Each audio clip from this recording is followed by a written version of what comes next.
All right. All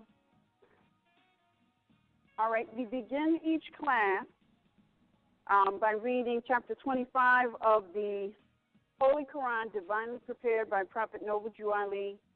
If you are in agreement with it after I finish reading, affirm by saying Islam.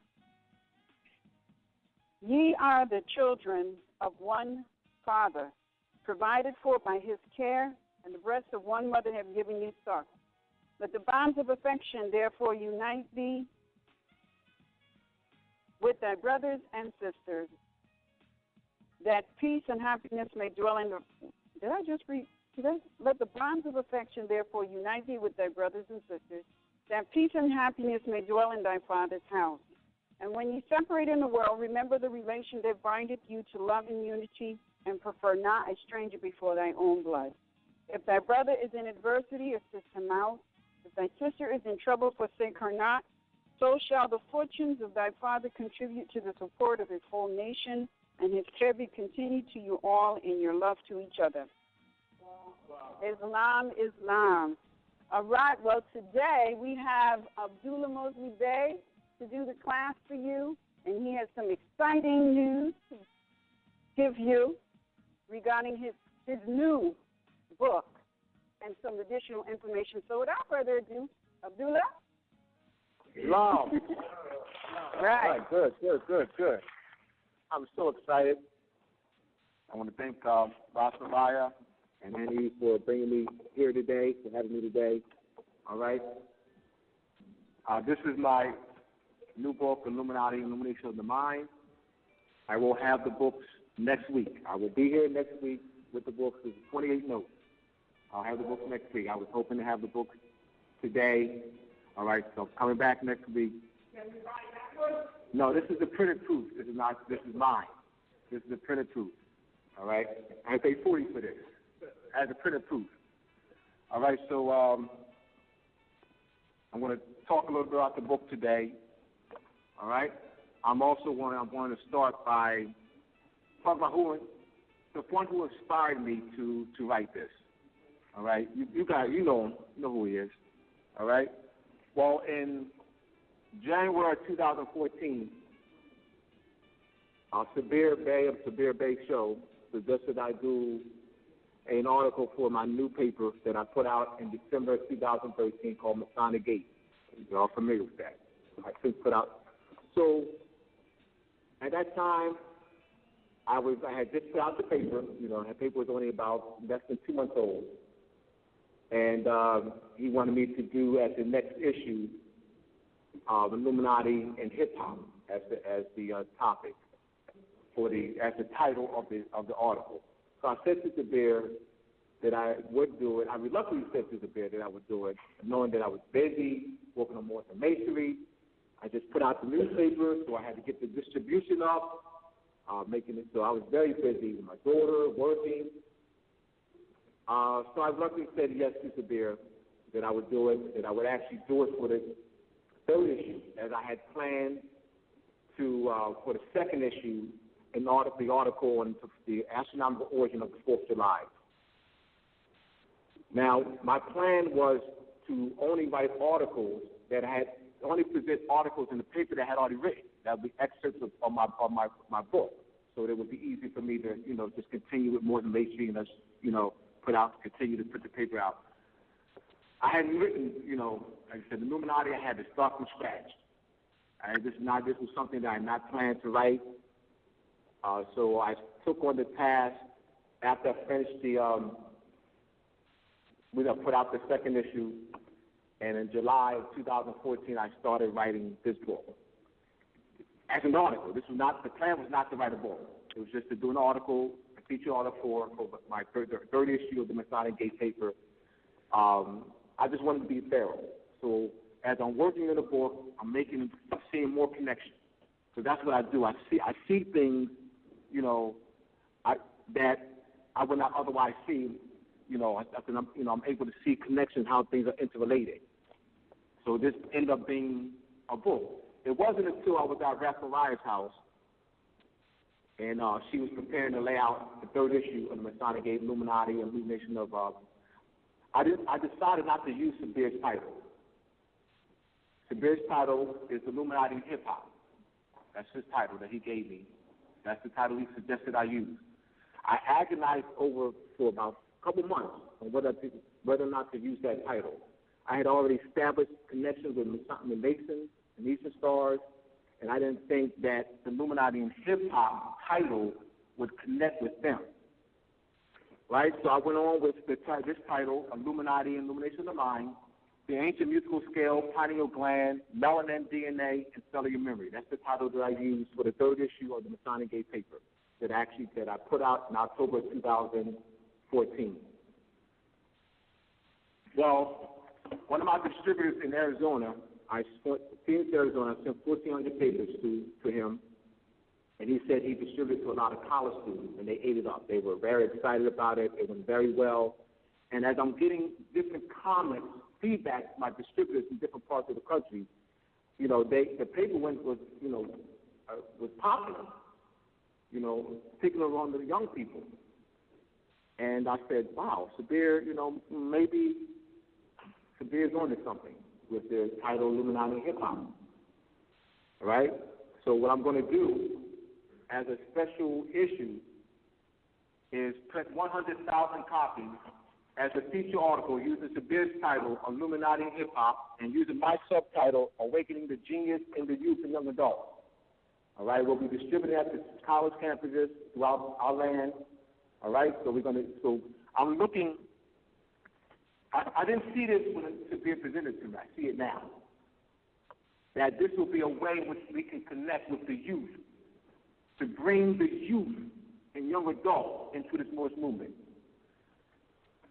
Nationality would be something that this will be a bridge, to bridge them to nationality.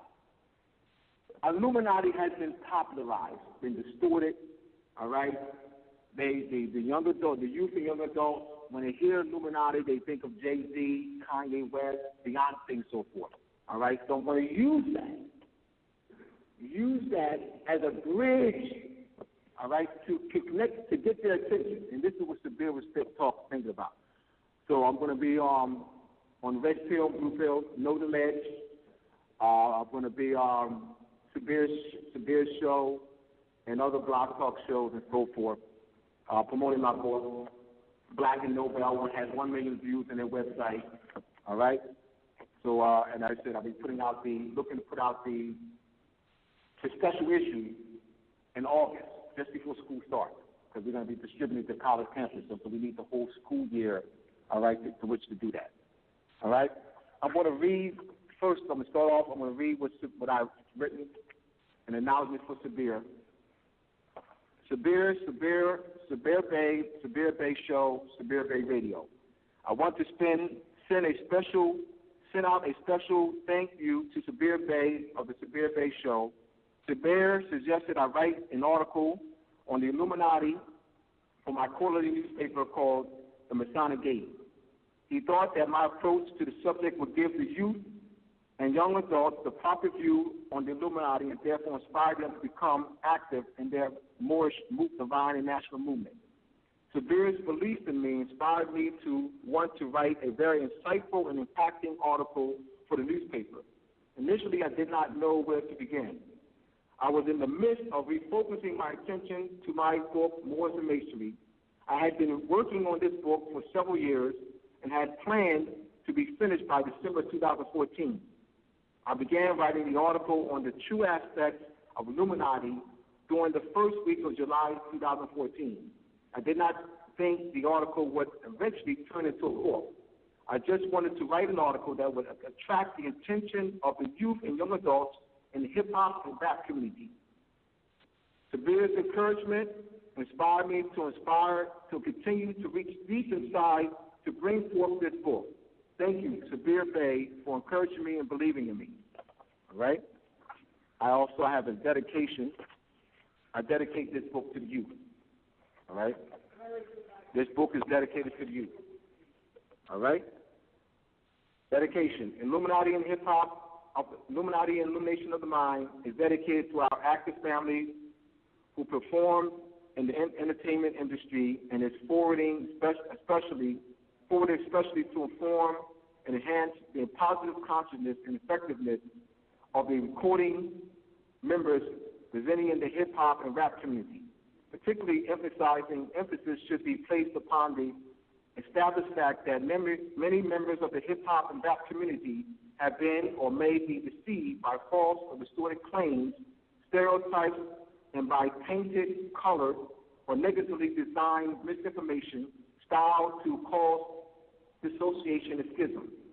This work will present for you considerations of social and political facts that demonstrate that many have been socially, mentally, and economically damaged by institutionalized,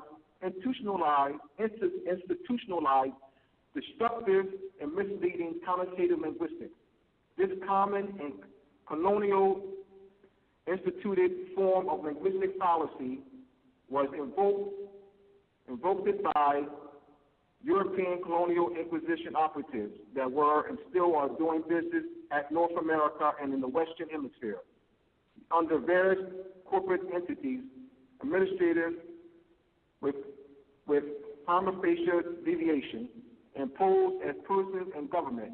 This social engineering supporting miseducation, corruption, serves as a solid and established component of silent weapons for miseducation, directed to propagate peonage and forced servitude. Unfortunately, much damage has already been done through flawed education curricula fostered among targeted classes of natural peoples in general. Nevertheless, we have revealed and exposed some truth and factual definitions and explanations to the readers to support our counter-argument to some of the toxic misdirection and injurious stereotypes. All right? So, like I said, I'll have this book next week. All right? Now, I want you to look at the cover. We're going to talk about the images on the cover. A lot of these images you've seen all your life. You've seen some of these images. All right? Unicorn, the ogre. All right? May not be familiar with the pine cone being used. You have the elephant, the all-seeing eye. You have the headdress that the members of the Ku Klux Klan wear. All right, the dunce hat. All right, and the dunce hat's been distorted. That's for someone who acts up, and that made you go in the corner. All right. So now the elephant is used as a symbol because the elephant has a huge frontal lobe and can store a huge amount of memory. So it's symbolic of cellular memory. All right, so that's why the elephant is used. Now, in Hindustan, what they call today India, I'm going to go right to, they have the Diwali Festival of Lights. And the Diwali Festival of Lights is the largest and most pronounced Hindu festival of the year. Ganesh, the elephant-headed idol, is worshipped throughout the festival. So there's this huge elephant that they have statues, elephants, that they're worshiping. So the concept of what it is has been lost. They're looking outside themselves to the statue for some power when the power is within. All right?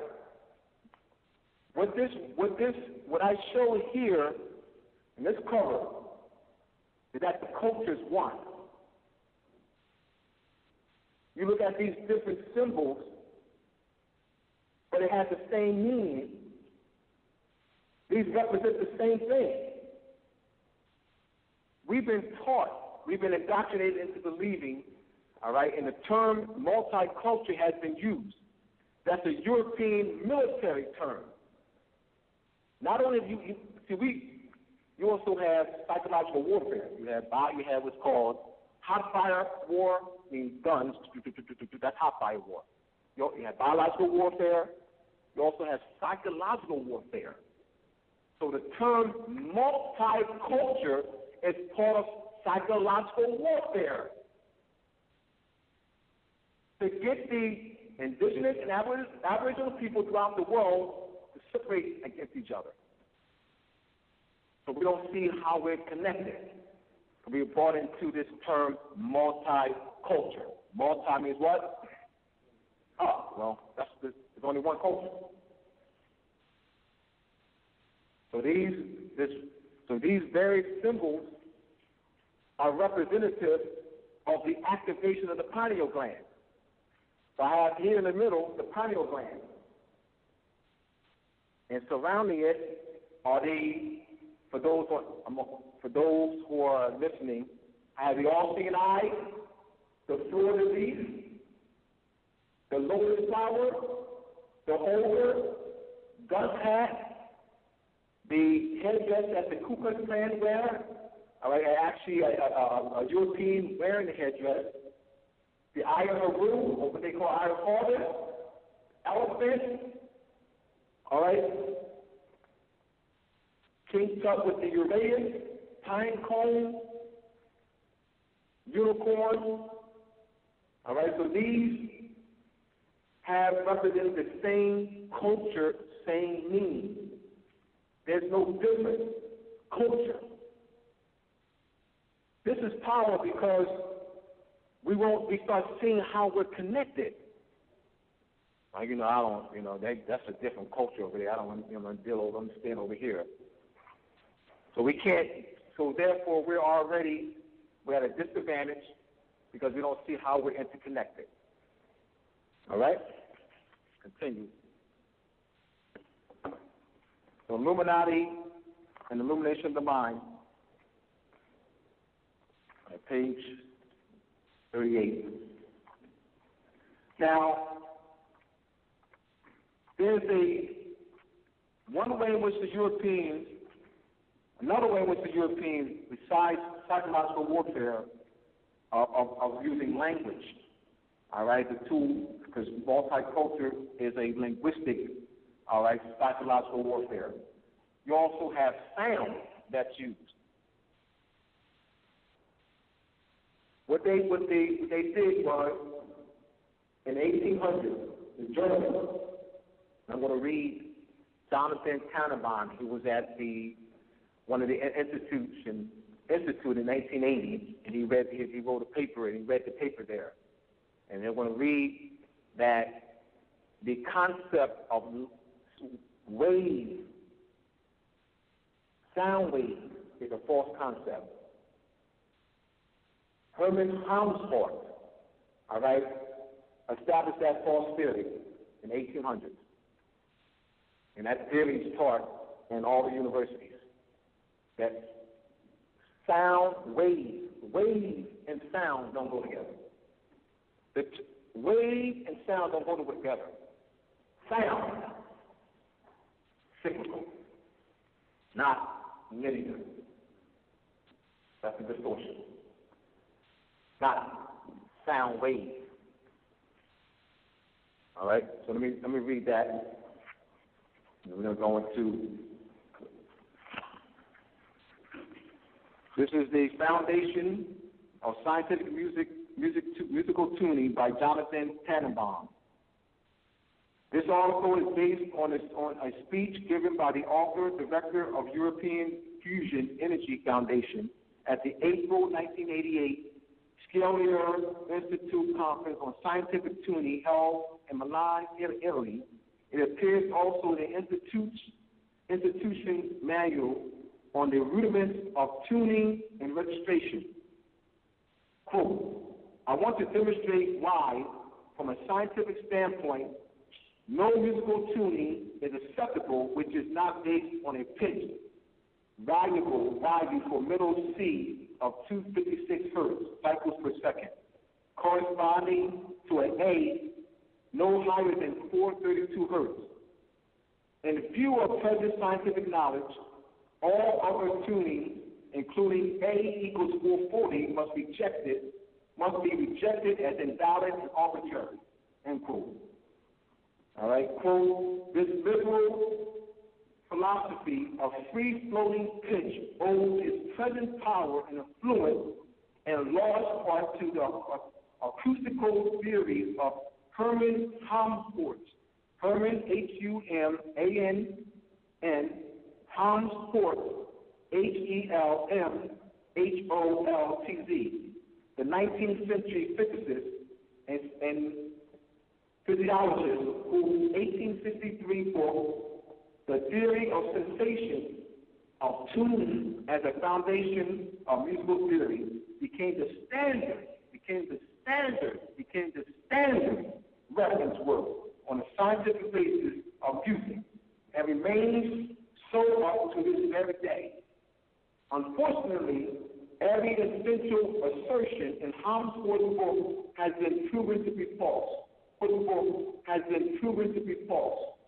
They still use it. Helmholtz's entire theory amounts to what we today call in physics a scalar, linear, or at best quasi-linear theory. Thus, Helmholtz assumed that all physical magnitudes, including musical tunes, can at least explicitly be measured and represented in the same way as a length along a straight line. But we know that every important aspect of music, of the human voice, of the human mind, and our universe as a whole, is characteristically non-linear. Every physical or aesthetic theory based on the assumption of only linear or scalar magnitude is bound to be false. The circle, on the contrary, possesses by its very nature an intrinsic absolute measure, namely one complete cycle of rotation. Each arc has an absolute value as an angle, and the regular self-division of the circle defines certain specific angles and arcs in a lawful fashion.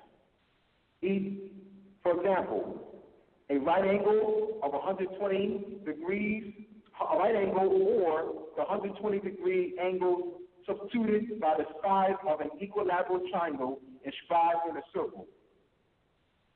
You've seen that before. They call what? These Royal Art Masons use that? Let me read that again. Excuse me.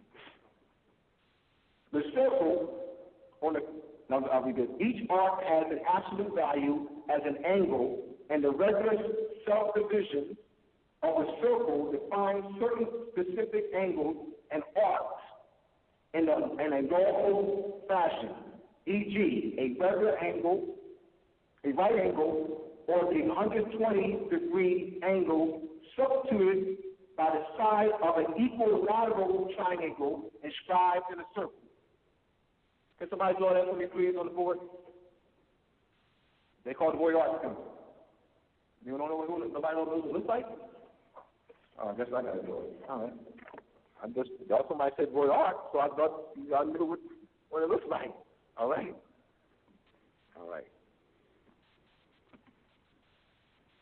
Now, then have I been saying that these aren't mere symbols, that they have scientific meaning? It's not something you worship. You put on a hat, you know what I mean, or a shirt, or a jacket, or the back of a car. You know what I mean? Yeah, I'm a Mason. They don't know jack about jack. Yeah, I got a Mason. Yeah, I'm a Royal Ark Mason. All right? So I'm going to pull it so y'all can see what it looks like. And that's what they see now. That's what he's talking about. But they also have the triple tau. They call the triple tau, right, in the center. Oh, too far.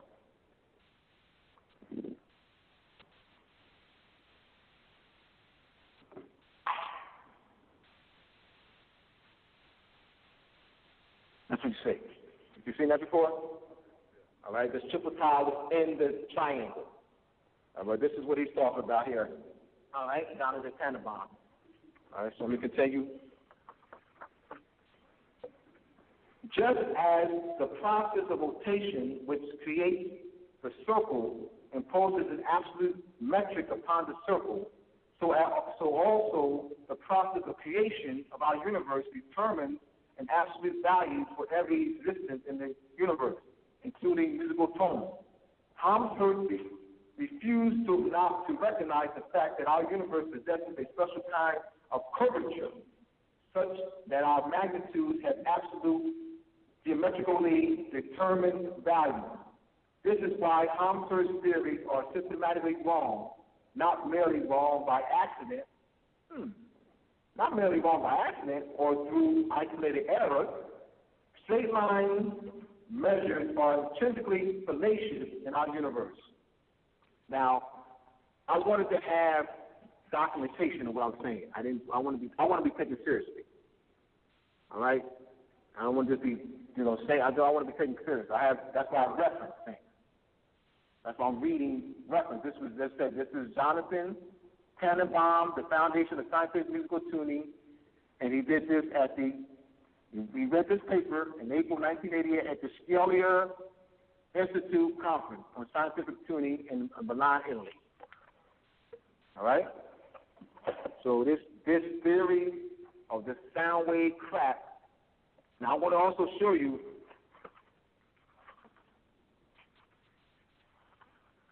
this is page 45.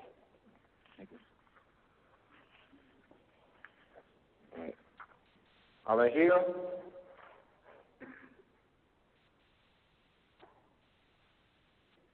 Right here. I'll show you. Good. All right, now what you see here is the cymatics, the study of visible sound and vibration. Focus on these two pictures on the left side. All right. We'll left side. All right. Now this is the oval cross and the concentric cymatics pattern. This is John Stuart Reed in his article, The Physics of Sound. States that geographic representation of sound waves in the past is why the term sound waves are used, causing the false impression that sound travels as a wave. But what cymatics allow us to realize that the true form of sound is actually spherical or bubble-like in nature. The oval cross and the concentric, that's info, all right? This is from this to me. The oval cross and the concentric circles in the center appear on the ancient Sumerian tablet. So what you see below is the ancient Sumerian tablet. All right? This is a picture of ancient Sumerian tablet. And you see the concentric circle. That's a concentric circle. All right? Concentric circle. So those who are listening, all right, doesn't adjust this. Yeah, that's it. That's a concentric circle. All right? Showing that this is ancient. And they deliberately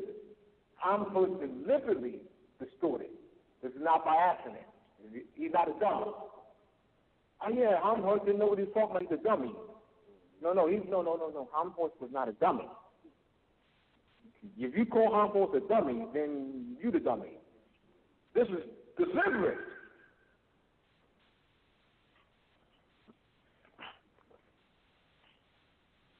The Sumerian, the oval cross, and the concentric circles in the center appears on the ancient Sumerian tablet known as the Tablet of Shamash. This combination of symbols is created by musical tones. Paulina Zaliski states that the oval cross and spirals were found as cave paintings in Cuba and in the underwater city off the coast of Cuba. This website is http://www.galacticfacet.com ancient-technology.html. Right? You can do it again. The website where I cite this from is http://www.galactic.ancient-technology.html. So I want to give you my sources. I don't, so I'm not just babbling. Give you sources. All right. All right. And more than Masonry, I got multiple sources. I beat you over the head with sources. I beat you to death with sources in more than Masonry.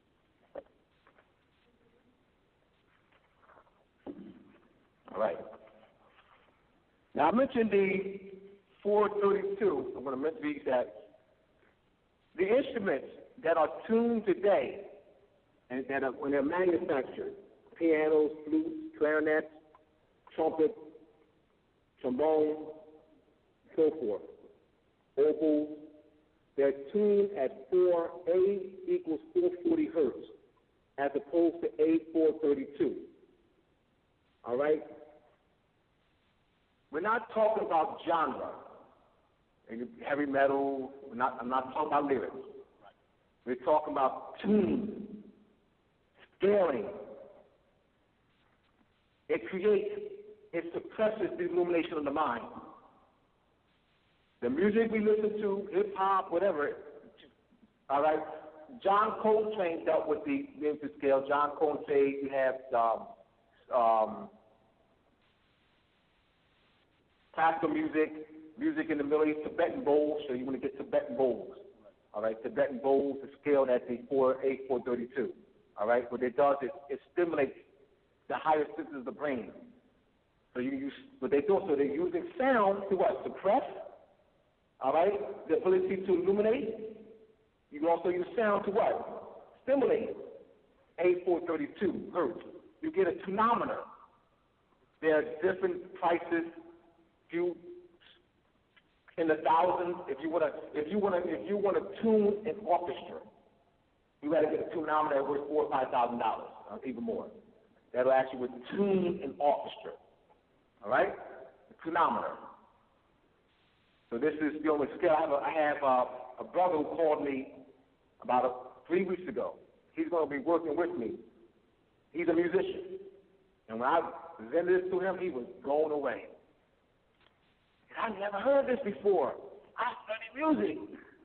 All right? So he's going to get together his band, and I told him that we need two sets of trombones, 2 sets of trumpets, so that as he do a lecture, so that they can hear it. They need to hear a song played in 440. All right, they need to hear a song played in 432. So I can say this. It's more effective. He recognizes it. It'd be more effective if I had him up here or musicians up here and they're playing it so you can hear it. All right, you're used to 440 hertz. That's what you're used to. All right, so you actually have to hear 2 guitars. All right, playing the same music. All right, they're playing the same sheet. All right, playing the same song. Instruments tuned at 440. All right, and another guitar tuned at 432, so you can hear it.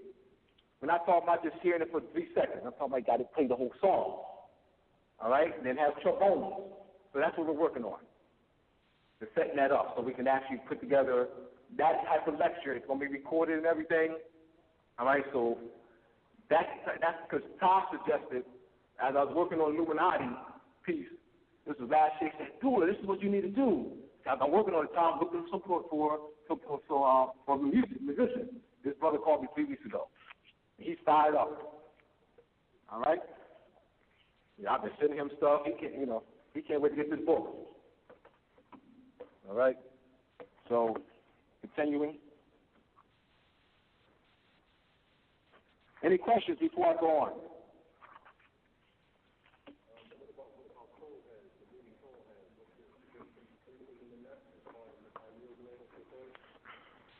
All right. What are your thoughts? Because you did ask me a question, but cone. So you see this gun tab right here, right? Doesn't that look like the cone head? All right. So exactly. It's representative of what? There you go. Right in front of your face. All right. This is from natural standing tuning frequency to unnatural standing tuning frequency for mind control. Why is A440 Hz the standard concert pitch used in most of the modern world today? Cool. It is very important to note that although pitch was generally much lower from 1600 to 1825, pitch began to rise in the early 19th century. A440, A equals 440 was already recommended as a pitch standard in Germany in 1834. It appears that very few musicians found the standard pitch desirable. By 1879, Steinway in New York used a tuning fork which measured A equals 457.2, and in London, Steinway were used to A equals 454.7. That's Edward E. Swanson. In 1885, an international conference, not including the United Kingdom or United States, at Vienna, urged the adoption of the French Aspen normal A equals 435 Hz, as recommended in 1859 by French government commissioned as the pitch least taxing to singers. The Viennese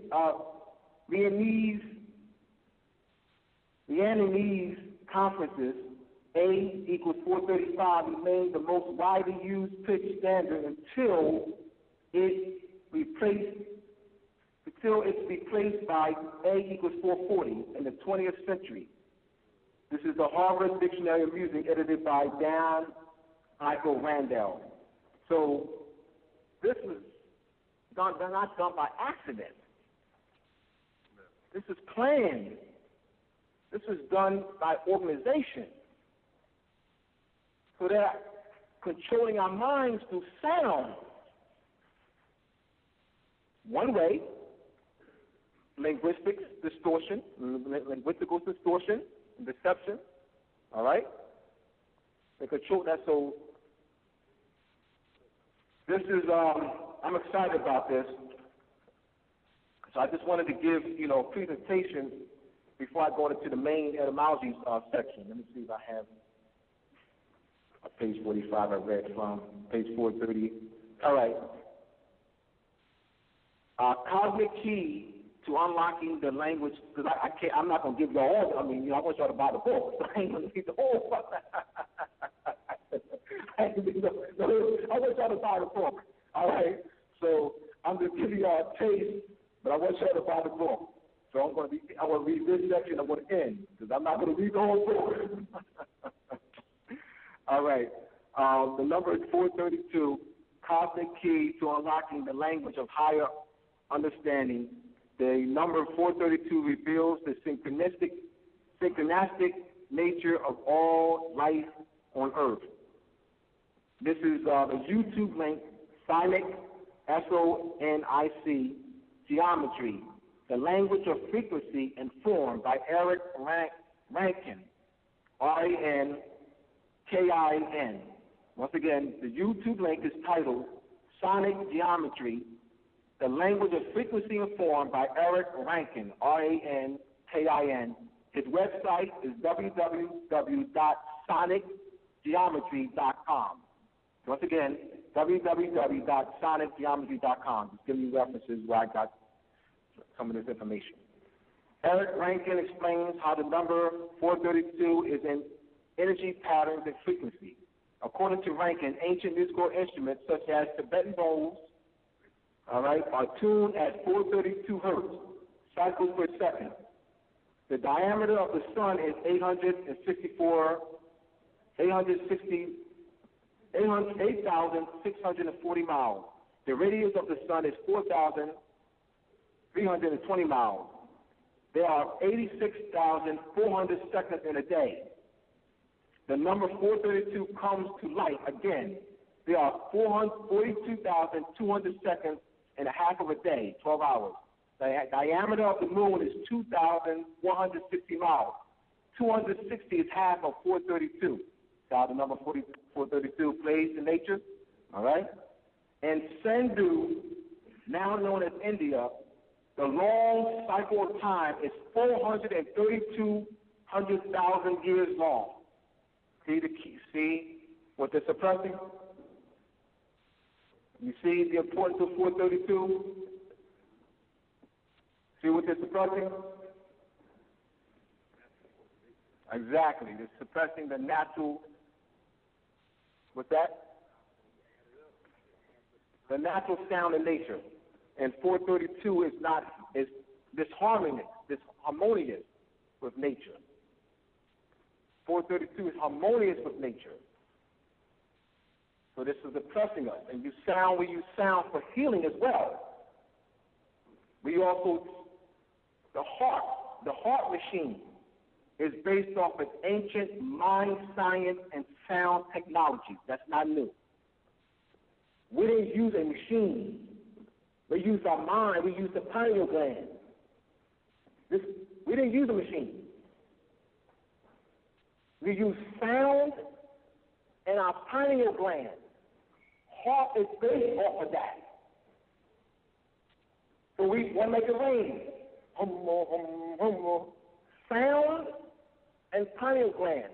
The problem is we're asleep. The pineal gland is calcified. We're asleep. We're sleeping giants, meaning we're powerful. We have latent power. I mean, with sleeping giants, we have latent power that's been suppressed. Drugs, bad diet, artificial, the drugs, artificial, all right? Sound, all right? Linguistic distortion. So they're coming at us every angle. Colorful court, all right? So we're being suppressed.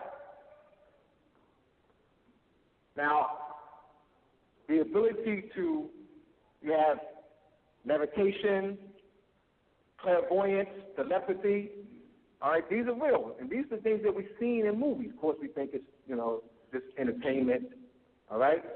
So we are shown our powers in Hollywood, but we think it's entertainment. Think it's entertainment. That's just TV. That's just movies. Lucy. Oh, that's just a movie. Yeah, did you see Moor? You see Lucy? Oh, that's just a movie. See? All right? I mean, that we don't think we had those powers. So you say everything that we do here kind of mathematical formula and vibration. Yes. Absolutely. We talk Masonry, religion, folklore, mythology, all the same. Masonry, religion, folklore, mythology, all same thing, bro. All right? No, you don't have to say true religion. I hear you say true religion. All right. All right. You said real money. No, you don't need to say real money. If it ain't gold and silver, it's not money. Just say money. You say Federal Reserve notes, you say money. Gold and silver, money. All right? Commercial paper, what you use every day, Federal Reserve notes, commercial paper. You don't have to say, well, real money. I'm about some this like you like to say real money, you have to say true religion. Religion. All right? Hear me out. Now,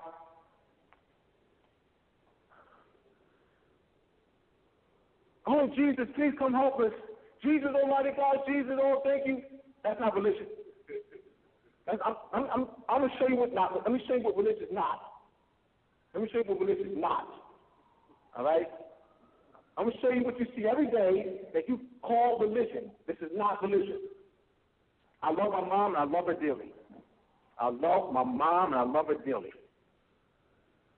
My mom calls out every day. Oh my Jesus, that's not religion. I know my mom thinks she's practicing religion. That's not religion. That's mind control. There's no power in that. No power in that. What my mom does every day is no power in that. That's not religion. You have to what? Stimulate the higher brain senses. Then the calling out has power. The problem is our pineal gland is calcified. So you calling out is useless. You can call out every day. It means nothing because your pineal gland is calcified. You have to increase the pineal gland. Then the calling out has power. That's religion. I know my mom building. But she's not mind control. I'll call it this. She's not mind control. We've been conditioned to do that. Thinking it has power. Let me go parrot the Bible. I gotta get Bible up. Get Bible up. I'm gonna read the Bible. I'm Bible up. Man, that's mind control. There's no power in that.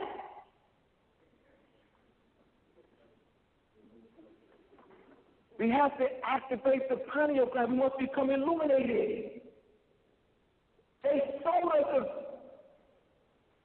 sold us a what? Thank you. So we're thinking that calling out, oh Allah, Almighty Allah, please come. There's no power in that. I'm not insulting anybody. We've got to address this, family. We've got to address this. We've got to address this, y'all. If they attack me, so be it.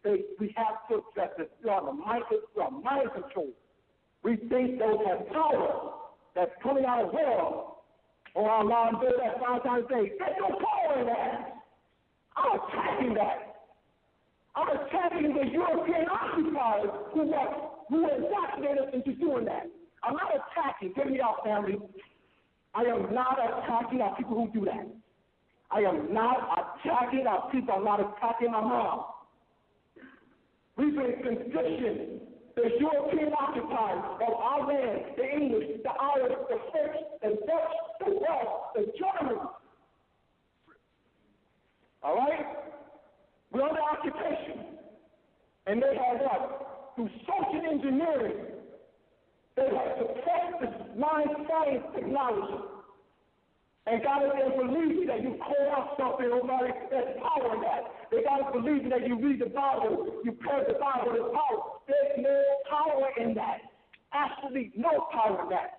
The power is the activation of the pineal gland. So that you can move the chair. You can talk, you can communicate with someone without a cell phone. You can become a Lucy. They don't want you to become a Lucy. Lucy means light in the movie. Now keep in mind, today most of us use 10% of our brain, which is nothing. If my daughter had 10 on a test, she's in trouble. If my daughter is a 10 on any test, exam, whatever, she's in trouble. 10%.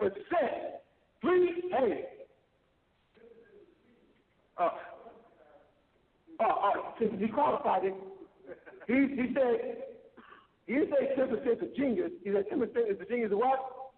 He said 10% is a genius. He said 10% is a genius of what? All right, there we go. Got to qualify that because we can't say 10% is a genius. You qualify in this society, all right? I mean, they're above the West who use 3%, 4%. So we don't know, man. He uses 10%. He's all that in the bag of chips. He ain't jack crap. What about 30%? What about 40%? 60%? 70%? So in the movie Lucy, of course, they use a European. They use an Albion in the movie as opposed to somebody like Annie. They use Albion in the movie and we call her Lucy, light. All right? So they use Ariane in the movie as this example of this high mind development. All right?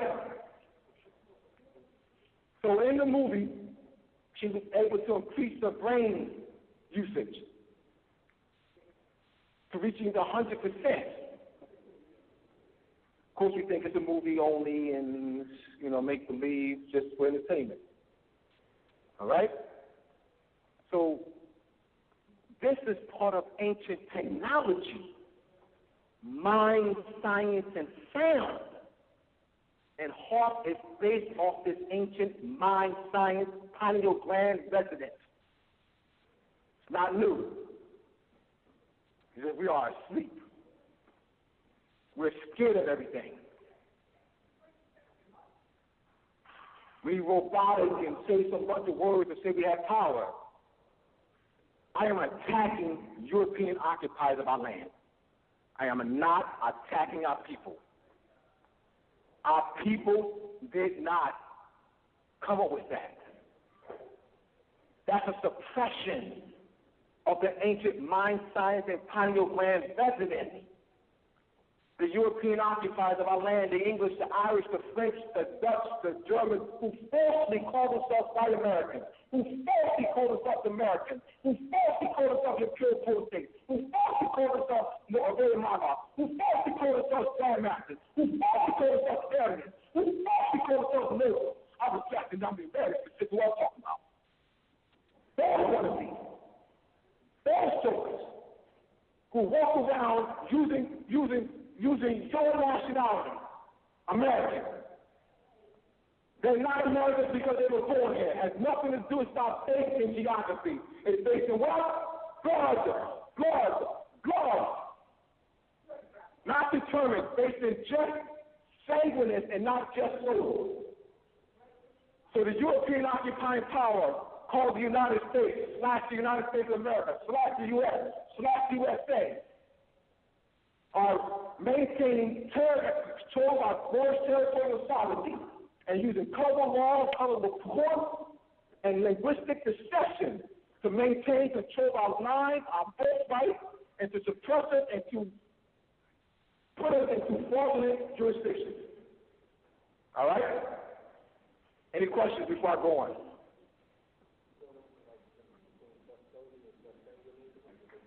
No problem. Just as I said in the beginning. All right. So now I'm moving into my lecture. Well, you know I gotta talk about my book, y'all. So I'll be here next week, y'all. I'll be here next week with the book. 28 minutes. I will be here next week with the book. I'm coming here to bring the book, to sell the book next week. I'll be here next week with the book. All right? I'll bring 25, 30 books with me next week. And I will be in the back table. You need to come get the seniority. Like, you want me to autograph the book? You got a seniority because I got to head over to my bus next week. But I'm going to autograph the book, all right, next week. All right, so just so they just English. So I did this last night. Oh, my goodness. At the class in Melbourne, or at Melbourne. So I did this last night. Let me start off with English. I'm going to ask the question. Some people won't answer this. Those who were out in the hallway with me before class started, you guys are not talking. You guys don't answer. All right? You know what you're talking about. Those who are out in the hallway with me today, all right, do not answer. And what country was Hillary Clinton born? In what country was Hillary Clinton born?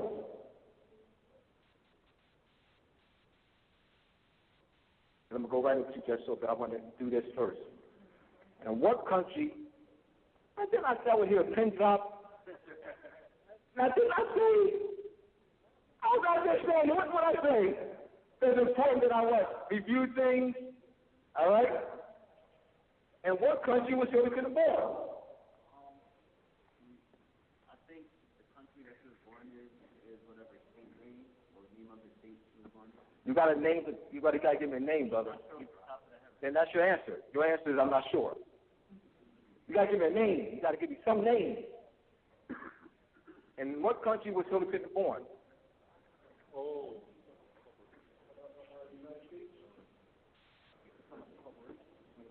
All right, now, let me hold on. No. I asked a question, I need an answer. Not, are you talking about the corporation? And what country was Hillary Clinton born? Thank you. United States is not a country. You see why I need to reveal this? Because we've been inundated all our lives. I live in the United States. I'm going to the United States. I was born in the United States. I'm from the United States. What does that mean? What do you mean by that? What does that mean? What you mean when you say you were born in the United States, live in the United States, coming from the United States, what you use that. You are an artificial, what you're saying is that you're an artificial person. Hear me out. Born in America. All right, here you go. Put this here. Born in the United States. Okay. Now I got born in both sentences, both all right? Both statements here. Born, all right? Born. Now, born in the United States, born in America. Well, America denotes a geography. America denotes a larger landmass. America denotes two continents, an isthmus, Central America, and the Jordan Islands. That's what America denotes. The name America denotes that. All right? So the name America denotes, large bodies of land that has, mileage, acreage, hills, mountains, valleys, all right, airspace and so forth, rivers, oceans. All right, the term United States does not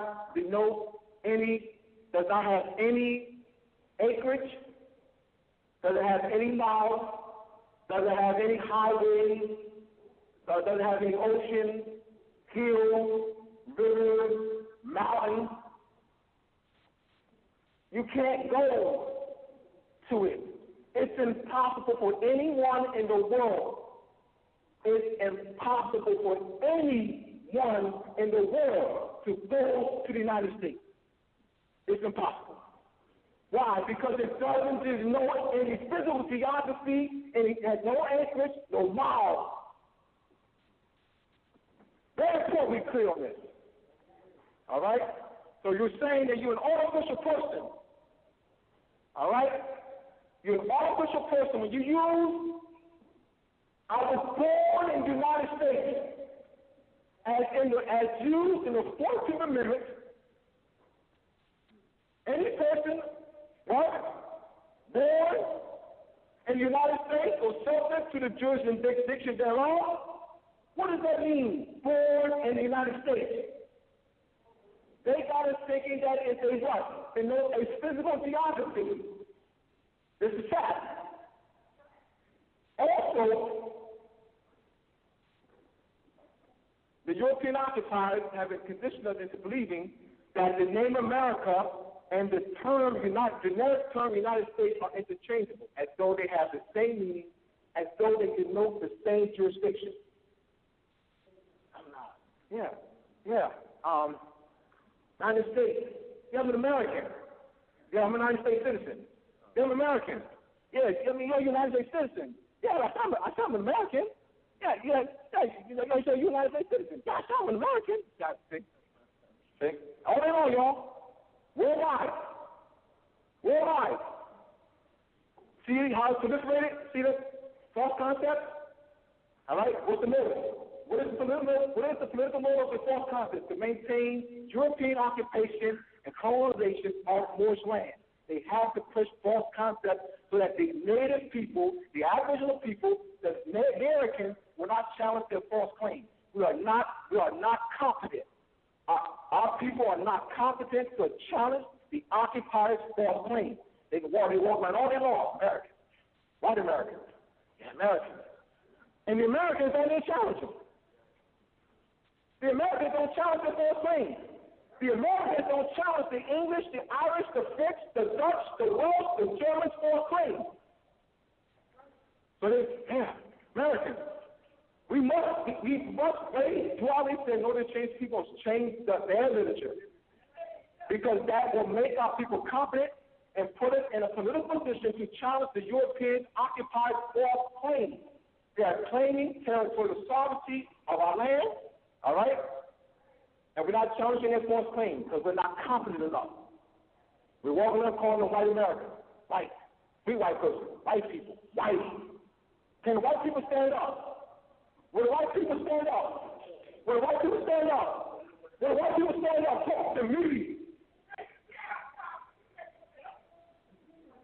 We have been indoctrinated into believing through Coleman Nagers, Francois Bernard, and Johann Friedrich Bourbach that white refers to complexion, skin tone, skin color, pigmentation. So when we see George Bush, Al Gore, Hillary Clinton, oh, that's a white woman. They're white people. Because we've been conditioned and to associate the legal status that refers to the sovereign power as complexion. False concept. Appearing real. All right? So let's go into just solely. I just want to, build up to that. All right? Just solely and just singleness. All right. In international law, the European occupiers got control of the definition of nationality. The European occupiers of the world, the European colonists of the world, have distorted the definition of nationality as used in international law. We must be aware of it. The European occupiers of the world, the European colonists of the world, use nationality interchangeable with citizenship. False concept. Nationality, citizenship. Let me put this in blue here. Nationality, citizenship. All right. In Moor Ministry Part 2, which will be on December, I have this section here, nationality in one column, one on the left side, citizenship on the right side. Had Brother T draw a picture for me. Here's a picture of a woman, right, with the umbilical cord and placenta attached to the child while the child is in the womb. I placed that under the word nationality. So I wanted to give people a visual. You got to give people a visual. Text, and not, you got to make them have text as well as images. All right? So I placed the image of a woman with the child in the womb connected to the umbilical cord and placenta under the word nationality, right? And I have above it biological. Below it. Below the word nationality, I have biological. On the right side, which is the word under the word citizenship, I have the word political. All right? Political and a scroll. All right? Certificate of citizenship. Certificate of citizenship. That's what I have under the word citizenship. Under citizenship, under the word citizenship, I have political. Under the word political, I have a scroll, written in the scroll, within the scroll, certificate of citizenship. Once again, so showing the distinction. Nationality is biological, citizenship is political. What the European occupiers of the world is that they suppress the biological and genetic concept of nationality. All right, and then made it political and made it interchangeable with citizenship, and so they have the same meaning. Article 15 of the United Nations Human Rights Proclamation, Article 15. Everyone has the right to name and nationality. Section 1. Section 2, everyone has the right to change nationality. Damn, hold on. You know what? I'm confused. I did not know you could change your bloodline. I am absolutely flabbergasted. How can someone, I'll take the floor, I'll sit down. Can somebody come up here, please? I'm dumbfounded. Somebody, please, I beg, explain to me, everyone else, how you can change your bloodline. Somebody, I'll sit down. It says you got Article 1, Article 2, Article 15 of the United Nations Human Rights Proclamation, Section 2. Everyone has the right to change his nationality. How can you change bloodlines? They're using nationality as though it means citizenship. That's why. We got to be king. That's the European occupation definition. That whole nationality is biological.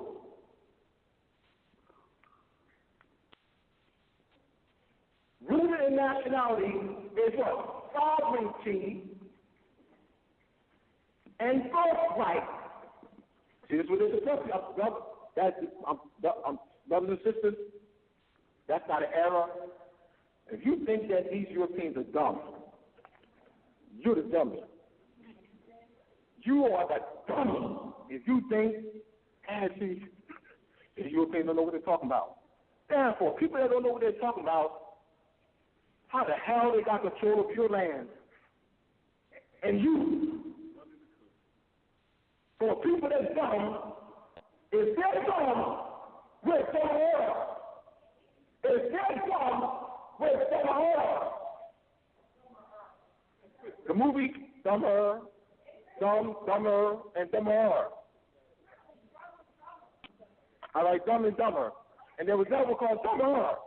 Part 2, Dumber, Dumber. Yes, for Dumber is part 2. Yes, Dumber. Yes. All right? So, this is what I'm doing. I'm answering the question, because I have to, give you some basis, some concepts here. All right? Because this is related to your question. So, because you need this. All right? Just solely and just singular. All right. Yeah. Now, got to build up to it.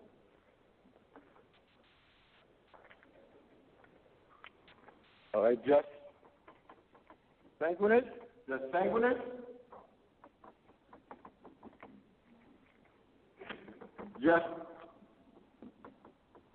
solely. All right. Blood, say right, or blood. They have here right of soil. All right. Now, you know how Europeans will say the English, the Irish, the French, the Dutch, Portuguese, Italian, and so forth. Those who falsely claim to be white Americans, whitey, white person, Illuminati, illumination of mind, all those things. All right? Well, that go around and say, well, I'm an American, I was born here. You hear it all the time. I'm American because I was born here. If they want to get their heads chopped off, if these European occupiers want to get their heads chopped off, go to China and talk that crap. Go to China. If you want to get your head chopped off, go to China and talk that crap. Remember, the Chinese people are conscious. The Americans are unconscious. The Americans are unconscious. All right? So the descendants of European settlers, English, Irish, the French, the Germans, they know they can comfortably go around and say, no, I'm an American, I was born here. I'm an American, I was born here. All right? Because the Americans are unconscious. All right? They don't try to talk that crap. They get head chopped off. Don't try to talk that. You know what you mean? You know what you're saying?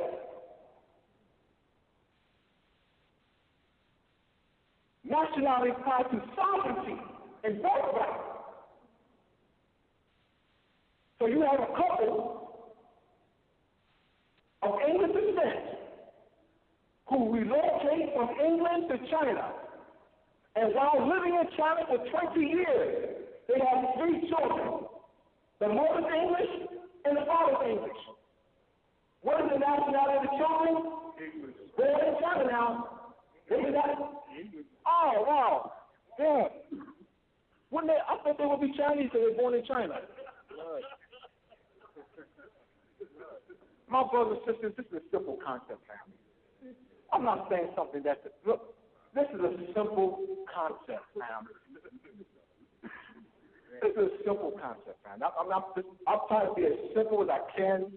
If I'm over your head, please stand up, raise your hand, whatever. This is a simple concept. What is the issue? Fear. Fear! We are fearful. The occupiers they've lynched us, burned us, and, we did that to them too. So I don't want to, we did that to them too. So I want to be balanced at that now. Yes, we cut their heads off. Mulay, Ismail, and El cut the Europeans' heads off. We did that. We were cruel, and we did that too. So we don't want to, think that we goody two shoes and all that. All right, I'll set that straight. We ain't no goody two shoes. You know what I mean? And it was just all this, and and we didn't do nothing to the Europeans. I'm telling that's a bold-faced lie. That's a bold-faced lie. All right? Now, continue with just solely and just singleness. I was born here, therefore I'm this. All right? What they're doing, the European occupiers are using just solely. Just singleness is superior to just solely. You have there's nation states that don't even use just solely.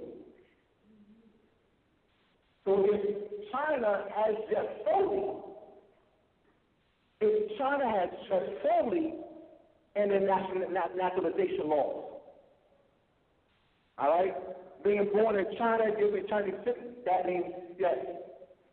Now keep in mind, I'm just go back to the example of an English couple relocate from England to China. While living in China for 20 years, they have 3 children. Now, the children, by that process, by being born in China, it depends if China has just solely, because that's not automatic.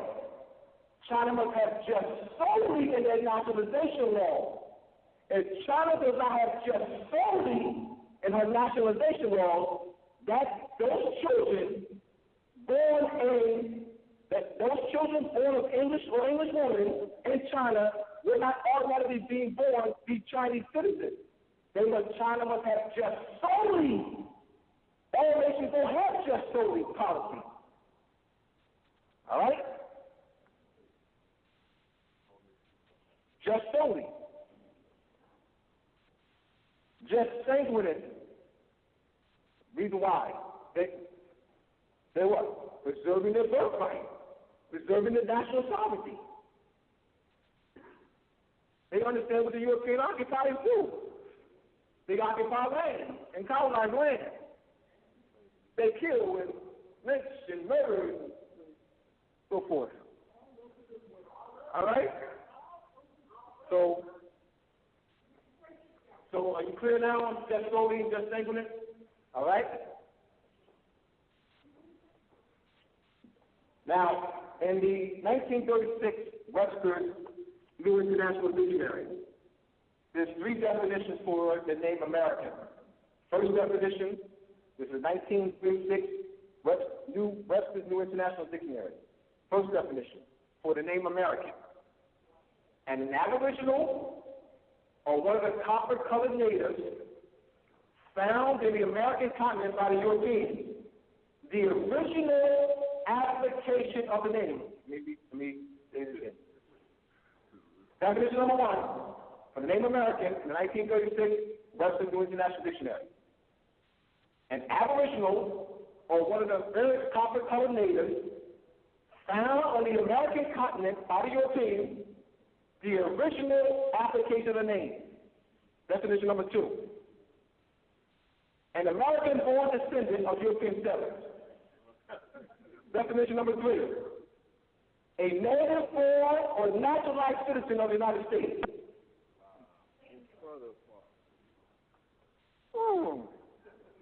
I'm an American that was born here. I'm an American that was born here. I'm an American that was born here. Selling your land in your birthright, claiming your identity, stealing your land after European occupation, subjugation. The Americans got to rise up and challenge their false claims. The Americans don't sleep. So the European occupiers continue to go around with them. American, I was born here. American, I was born here. I'm here. I'm American, I was born here. I'm American, I was born here. I'm American, I was born here. I'm doing that to stake it in, dog. We got to shake this in. We fall for that crap. We fall for that crap. It's both like that.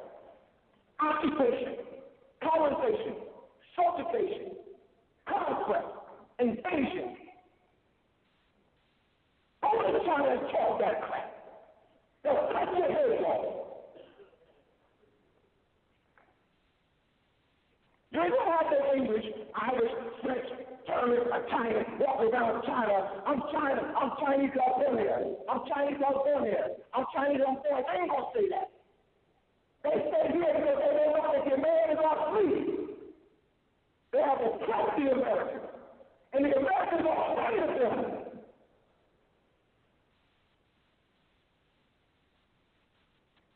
That's why they're comfortable saying that. All right, Mr. Robbie said, go to change people must change the literature. Yes, Rob. I have a comment, if you don't mind.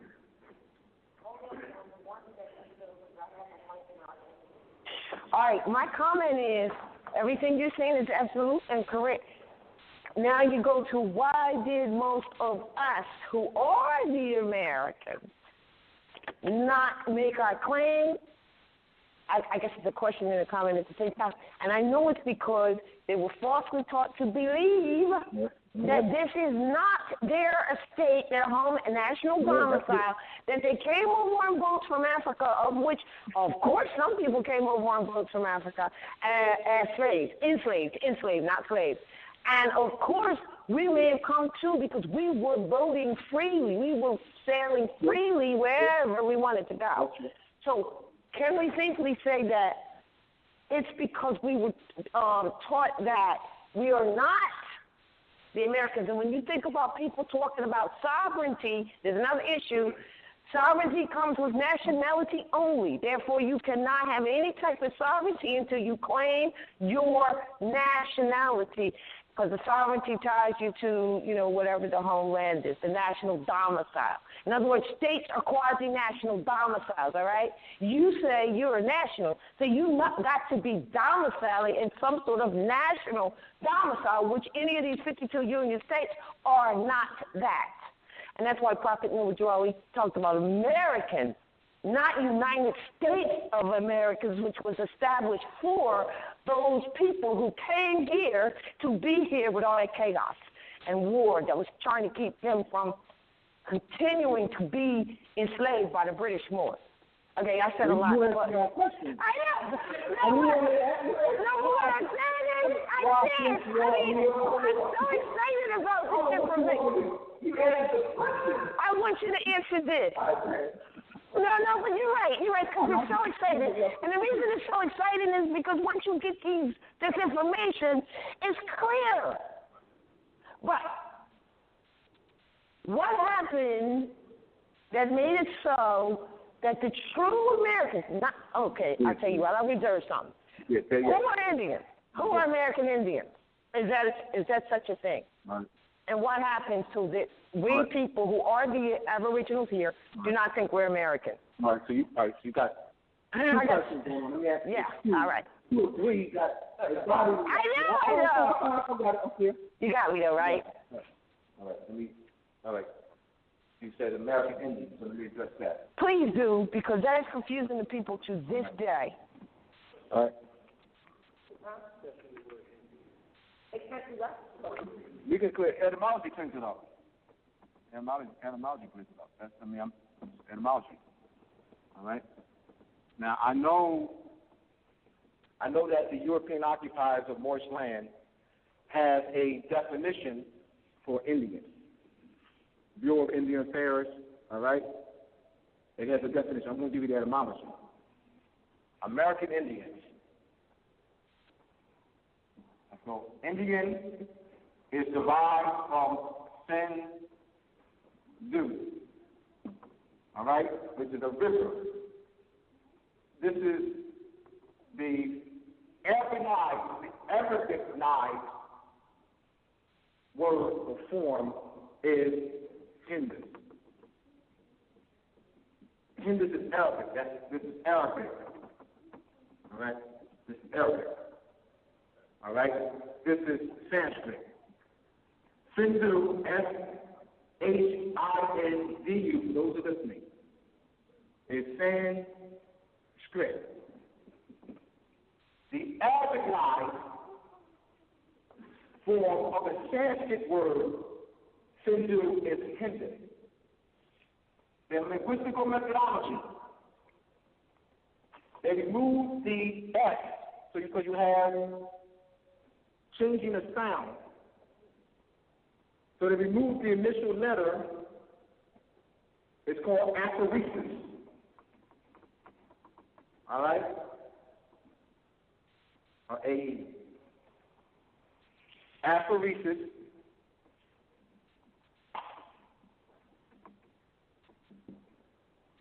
Aphoresis.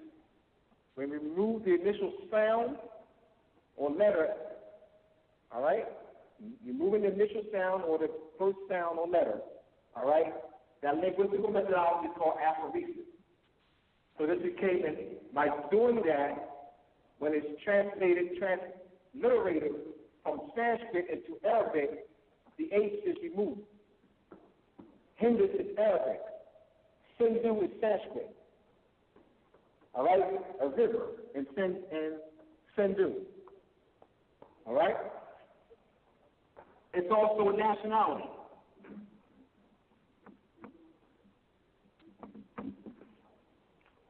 Indian is a nationality. Indian is a nationality. I'm showing you the origin. Indian is a nationality coming from the Sanskrit Sindhu, Arabicized Hindu, Anglicized Indian. Sanskrit Sindhu, Arabicized Hindu, Anglicized Indian. All right? Because they shifted the sound, doesn't change its meaning. What they did was suppress its origin and redefine it. That's all. That doesn't change meaning. That's called transliteration. Transliteration doesn't change meaning. That changes sound and form, not meaning. I'm showing this is a sound shift. Sanskrit, Sindhu, Hindu, Arabicized, and Anglicized Indian. So when it was transliterated from Arabic into English, the H was removed. The asterisk was removed. Once again, it went through aphoresis. The initial letter or sound removed, all right, then I give you the New English form Indian. American is a nationality. So you got two nationalities. American nationality, derived from Moroccan, all right? Indian nationality. So there's two nationalities. So you can't be American Indian. Two nationalities. All right? They're not two different nationalities. Two distinct nationalities. Yeah, two distinct nationalities. All right? So they distorted its origin. All right? They transliterated it and created a false definition, and with that false definition created a what? False jurisdiction. Whoever defines the language controls the meaning. That's what they do. It's clever.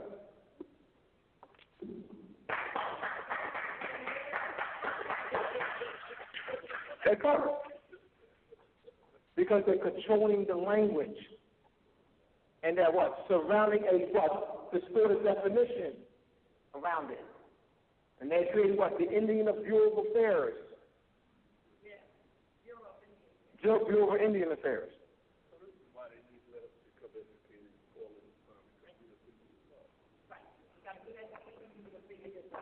Of course.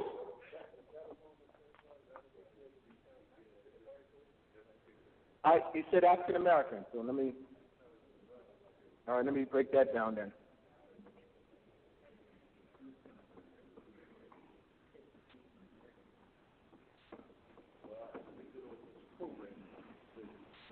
So we have African American,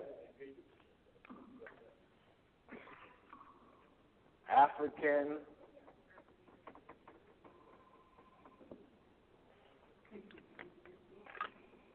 American.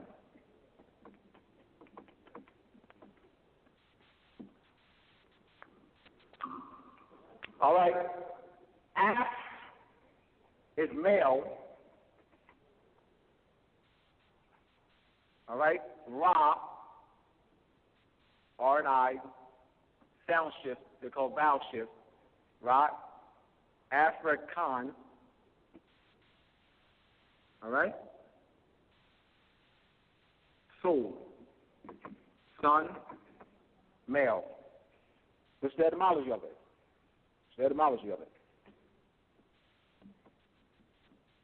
It's not a European name. It's not a Roman name.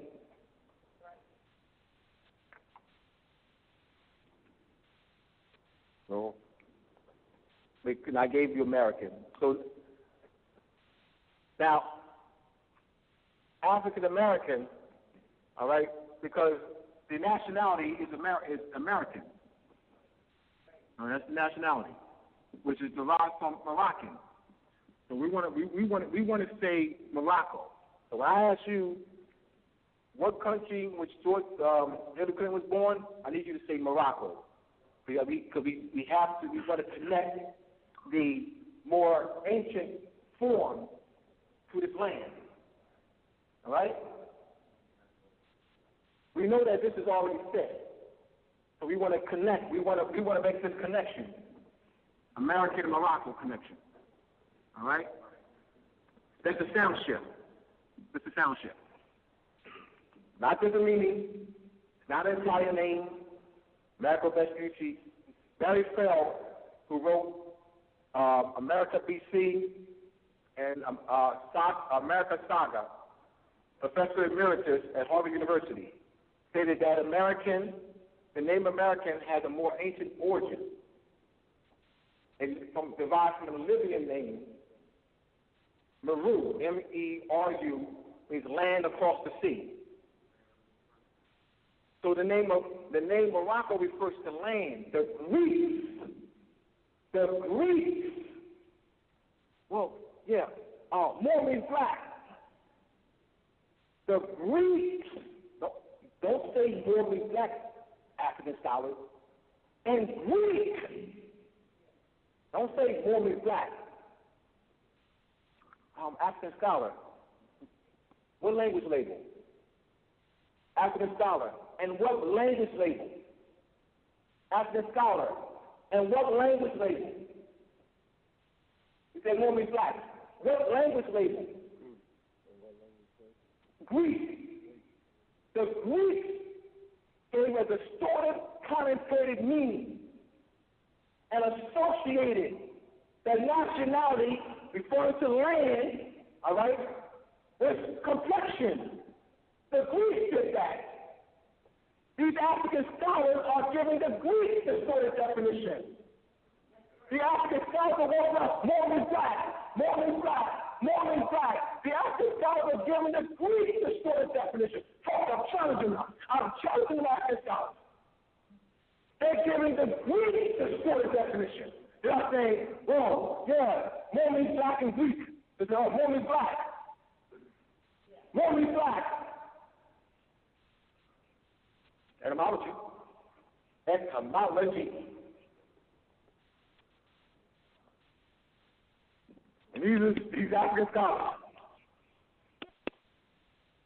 please. Thank you. Moor doesn't mean black. That's the connotative Greek definition. They don't know etymology.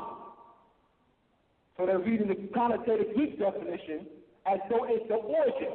They're taking the connotative Greek definition as being the origin, the original meaning of the word. Barry Fell, your opinion.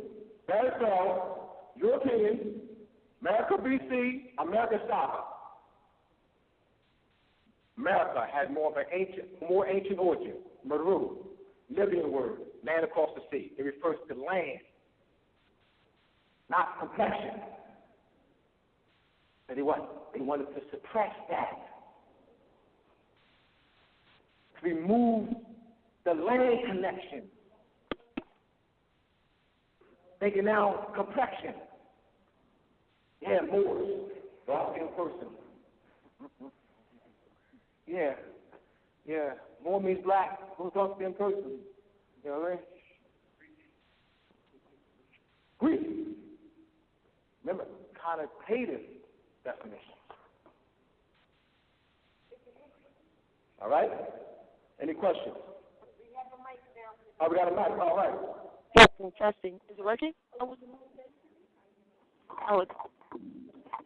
have a question.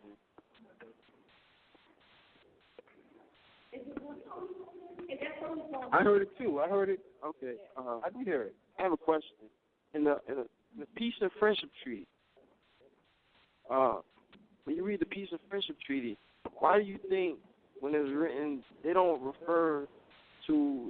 say as far as the Moroccans, they say the Moors? We know that the Peace and Friendship Treaty was created for the Europeans, right? All right, but when you read it, it says any Moor. I don't say if any Moroccan. But Moor right. is derived from Moroccan. Okay, right. And right. So, let me show you. All right. Let me answer that. Let me answer that linguistically.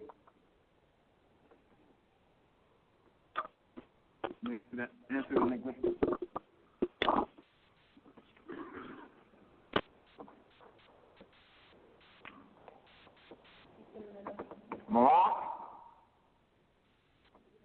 Morocco, all right? So you have here the basis of the word in Moor, all right? Now, when you looking at a vowel shift here, and you're doubling the vowel, all right? It's just a sound shift, that's all. Doesn't change meaning. It's just a sound shift. So you're doubling. It's called vowel shifts. Removing a vowel, adding a vowel. It's called vowel shifts in linguistics. So don't see Moor and Moroccan as something distinct. Vowel shifts. All right? I wanted to give you the linguistic explanation so that you can move forward with confidence. And also when it's that Al-Moroccan, that is Darwin in the same. Yeah, descendants from Moroccan. And Maghrib,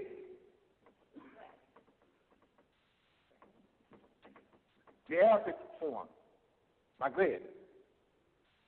All right? Questions? Any other questions? Questions are good. So how did I do with the just solely explanation? And just singing it. All right. All right. Other questions? I'll move on.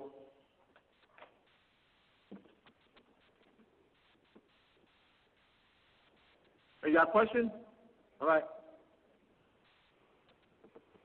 Yes.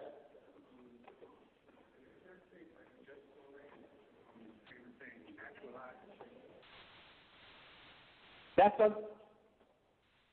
on the nation states will have in their nationalization policy, just solely. Not all of them have it. They don't. All nations don't have just solely in their nationalization policy. That's not a universal thing. All right. So, all right. Once again, let me give the example. All right. In order for, all right, a couple in England, English couple relocating from England to China, while having children in China, in order for them to become citizens by the virtue of having a child born in China, China must have just solely because they have children in China or Nigeria, it doesn't automatically become citizens. They must have just solely in their nationalization law. That's not an automatic. It must have just solely. That's how that happens, based on the principle of just solely. That doesn't make them Chinese. That they will become automatic Chinese citizens by virtue of that process. Naturalized citizens, in the process of being just solely. They became naturalized citizens through the process of just solely. How did they become naturalized citizens of China? Through the process of just solely. If China had not just solely in the naturalization policy. All right. That's what I'm saying. All the nations don't have that. All right. I have a question. Let me answer him first off.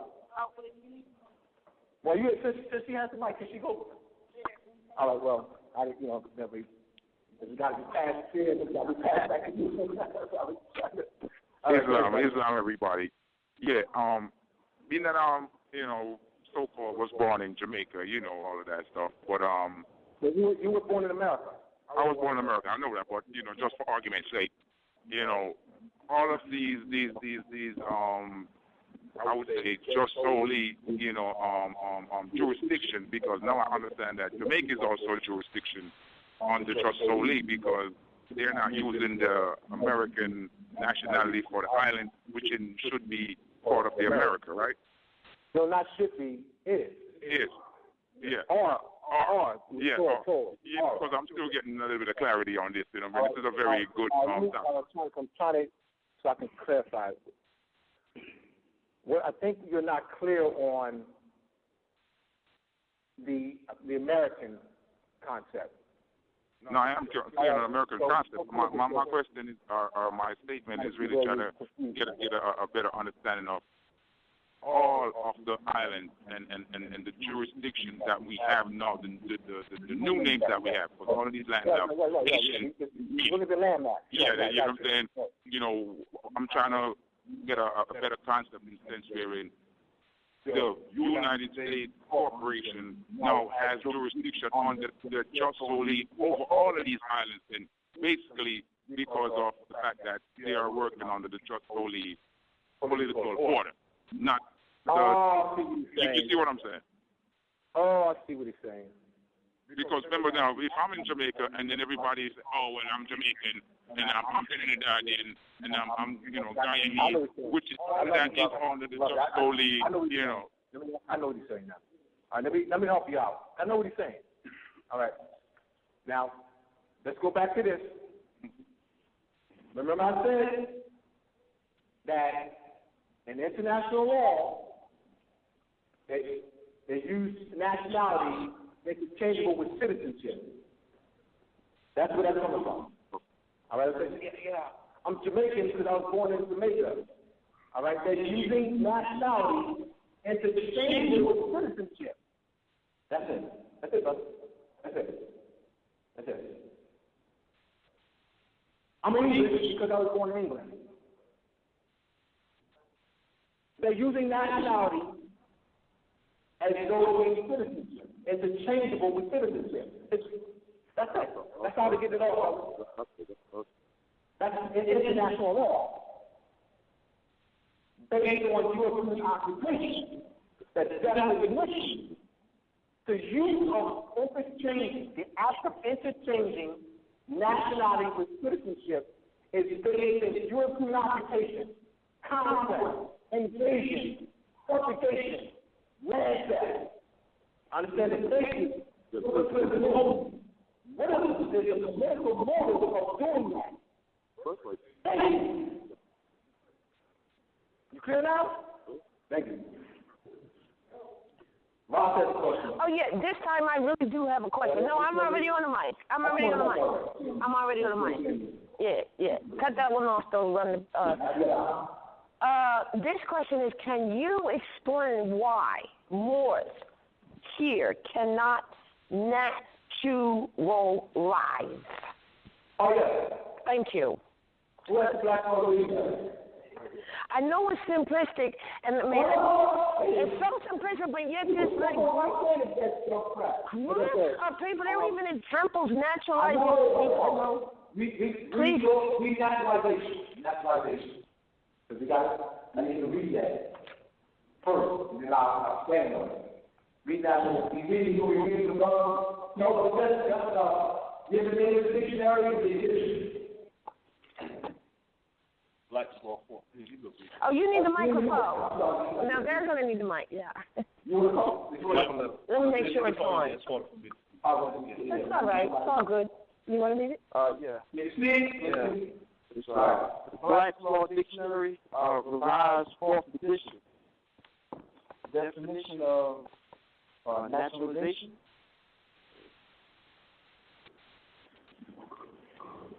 Naturalized would be. Yes. We're going to read both, but we're going to read one or the. Naturalization, I need to read. Naturalization, all right, fine.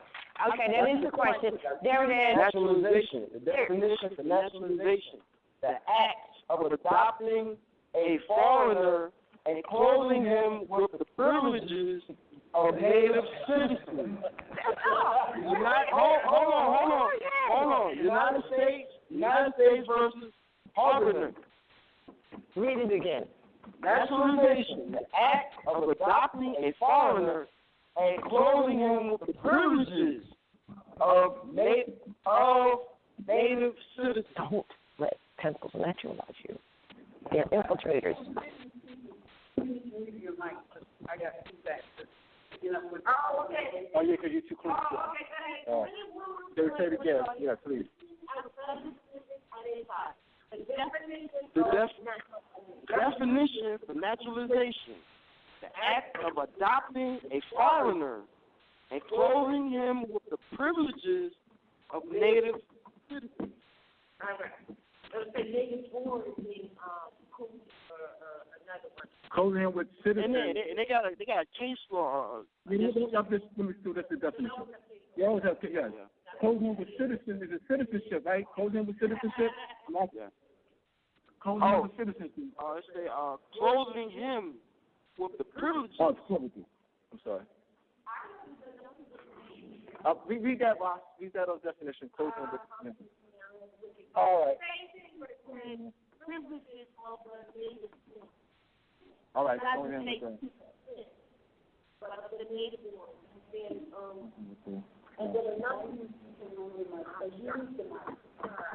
Okay, turn yours off. It'll say clothing them with the privileges of the native born, and the other one, as you further the definition, I'm going to try to find it, it says that the only person who can actually naturalize is one who is already a sovereign.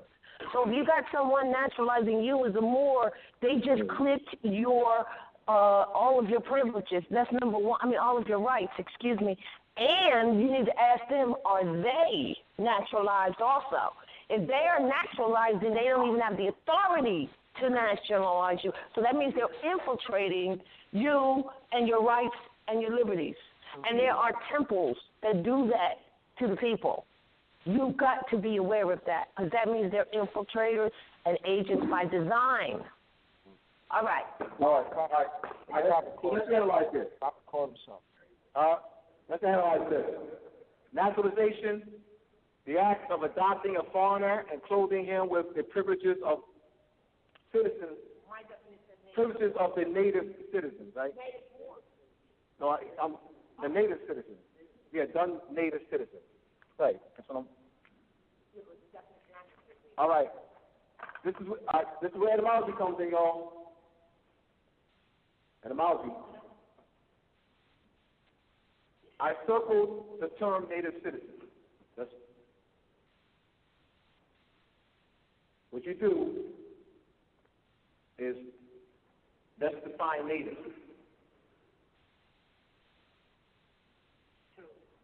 Native citizen. Let's define native.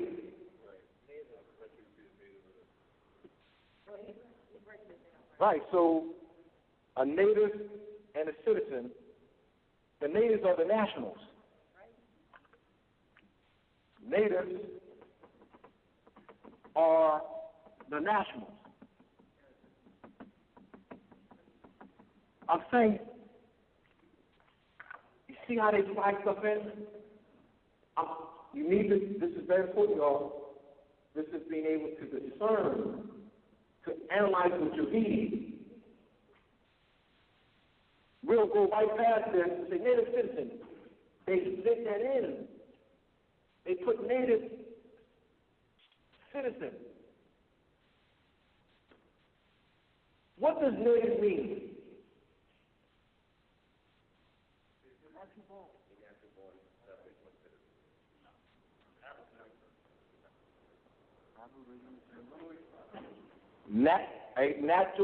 A native is what? What are you reading from? All right. Look, I didn't. Now, this is part of etymology, being able to discern.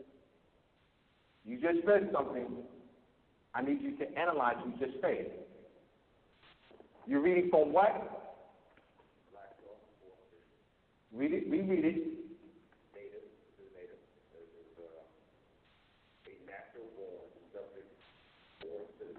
All right. All right. Now, deliberate for me. What are your thoughts about that definition?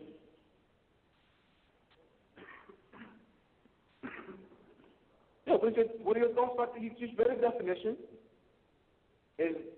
What are your thoughts about it?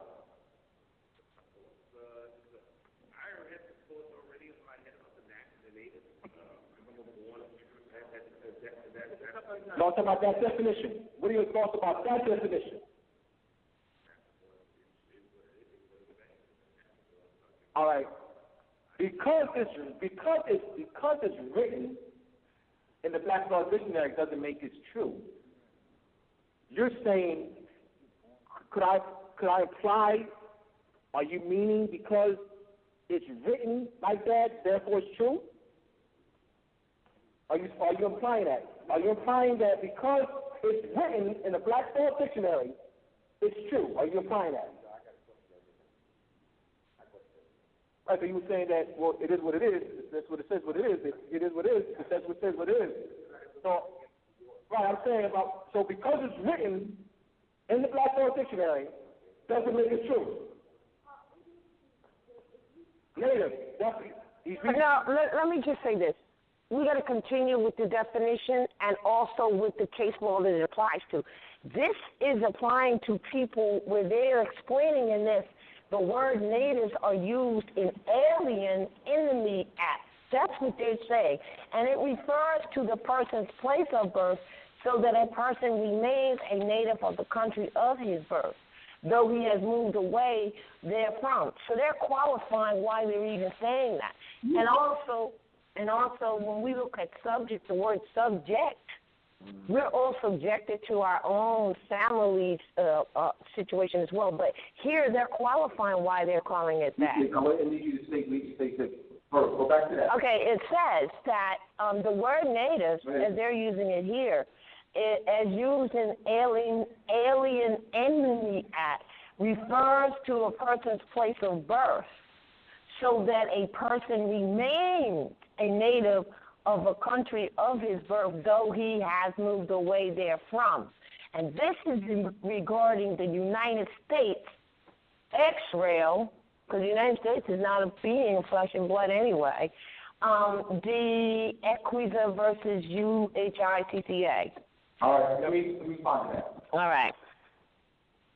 Based on the definition that you just read, Mama, yes, that means Hillary Clinton, Al Gore, Hillary Clinton, Al Gore, George Bush are natives. You said based on the place of birth. Based on their place of birth. No, through an act. Okay, go ahead. If that's the definition, no. I need you to analyze that definition for native. Yes. Does it mean place of birth? Because if that's the case, Hillary Clinton would be a native. I'm not saying that she is. I'm not saying you're reading that. They're giving you a definition based on the place of birth. They're qualifying the way in which they're using the word native, which is not the way that it's actually used as you are explaining here today. Right. That's what they just did. Exactly. and give me what do you think about that definition? It's the way in which that they're using the definition of native is coming out of an act called the Alien Enemy Act. Therefore, it has nothing to do with the natural-born people of the land. Right. No. And neither does this case law regarding where it's coming from. I'm asking about the definition. What are your thoughts about the definition? They give you a definition they're using native in this particular act. And they're defining native in this particular act. I'm asking you about the definition that they're using, that they gave native.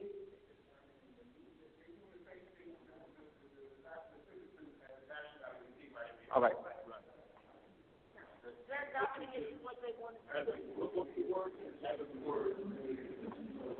All right. But they are adopting it to what they want it to be. They're adopting it to what they want it to be. What I'm saying is they're admitting that by giving you the notes that this is how they're using it. So it doesn't make what they're saying wrong. I mean, it does make how they're using it wrong, but they're trying to qualify it with an asterisk, say, look, by the way in which we're using this word right now in this case means this.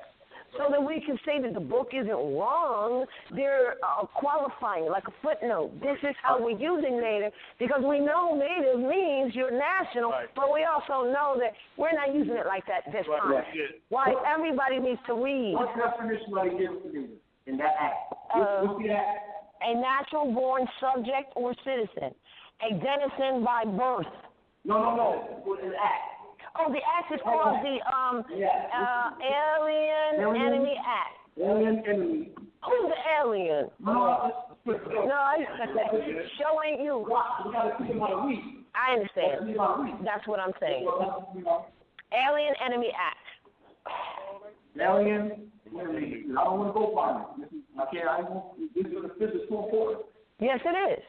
All right. That's why we should be reading. What year? What year is this act? This whole situation oh, wait a minute, hold on. I don't even know what year it's. All right, that's fine. All right, so give me the definition that you gave. The definition they give of what? Okay, a natural-born subject or citizen, a denizen by birth, one who owes his domicile or citizenship to the fact of his birth within the country referred to. I think you said something about place of birth.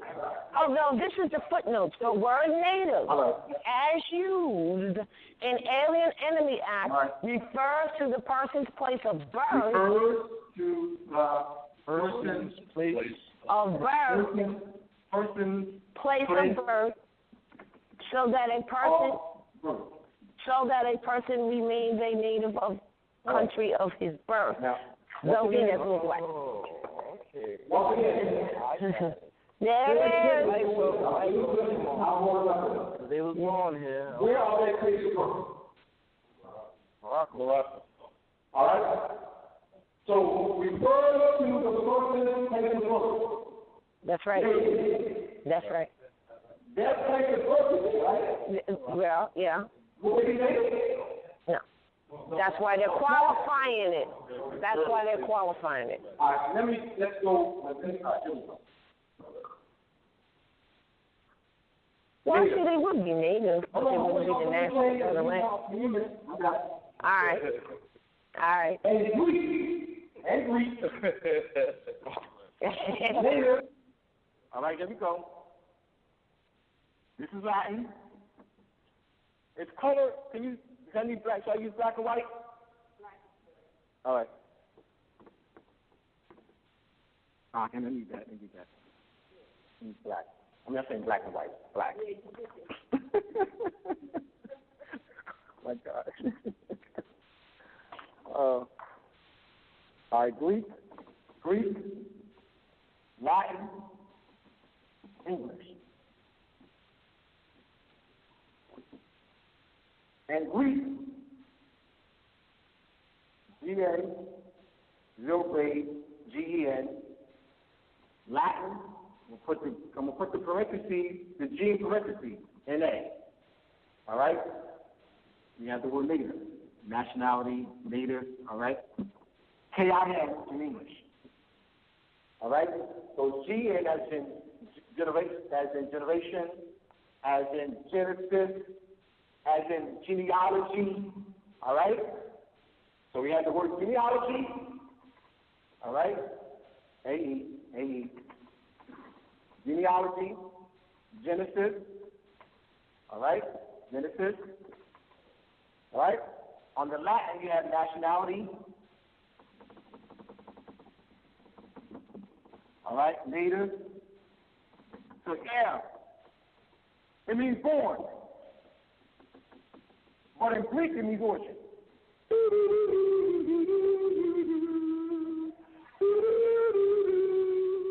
And Greek, it means origin. See? That's what I'm saying, etymology again. So they refer to a person's place of birth. That includes Hillary Clinton, Al Gore, and the rest of them. So what I'm saying is that Genesis, the etymology for native is derived from the Greek, and the Greek definition refers to the origin, progenitor. That's what they're suppressing. So when they took it from the Greek to the Latin, they suppressed the concept of origin. That's where I'm coming from. That's why I'm saying that's why I want to go through that and give you etymology. It means more than just born. Origin. The word aboriginal, here we go. The word aboriginal, derived from the Greek. All right, here we go, aboriginal. A-B-O-R-I-G-I-N-A-L. G-I-N is a form of G-E-N. All right? Or, this doesn't mean not. A-B does not mean not in the word aboriginal. A-B means not in the word abnormal. A-B means not in the word abnormal. A-B in the word aboriginal means from. All right? And then O-I-R and the word orient or orientation means rise. Rise from what? The beginning. So, is Hillary Clinton aboriginal to the land? Therefore, she's not native. So, it doesn't refer to a person's place of birth. If I was born in China, I would be what? Native to the land. If you were born in Nigeria, you would be what? Native to this land. Because it doesn't mean a person's place of where you were born. It's what? Your origin.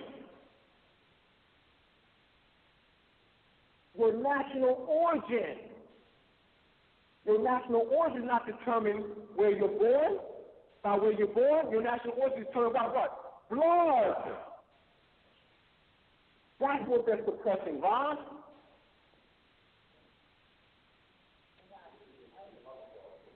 Right. A person's place of birth. Right. That's why I was saying, because it's there, we need to what? Decide what we read. We're just pronouncing words. I am demonstrating to us that we just pronounce words. Hear me out, man. Ross brought me here to teach etymology. Damn it, I'm teaching etymology.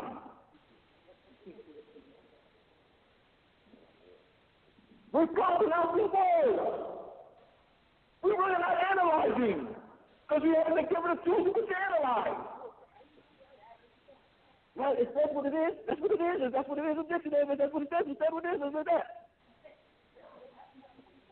I'm saying, you know.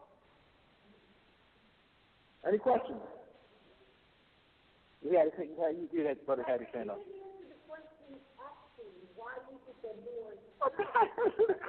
Thank you, Ross.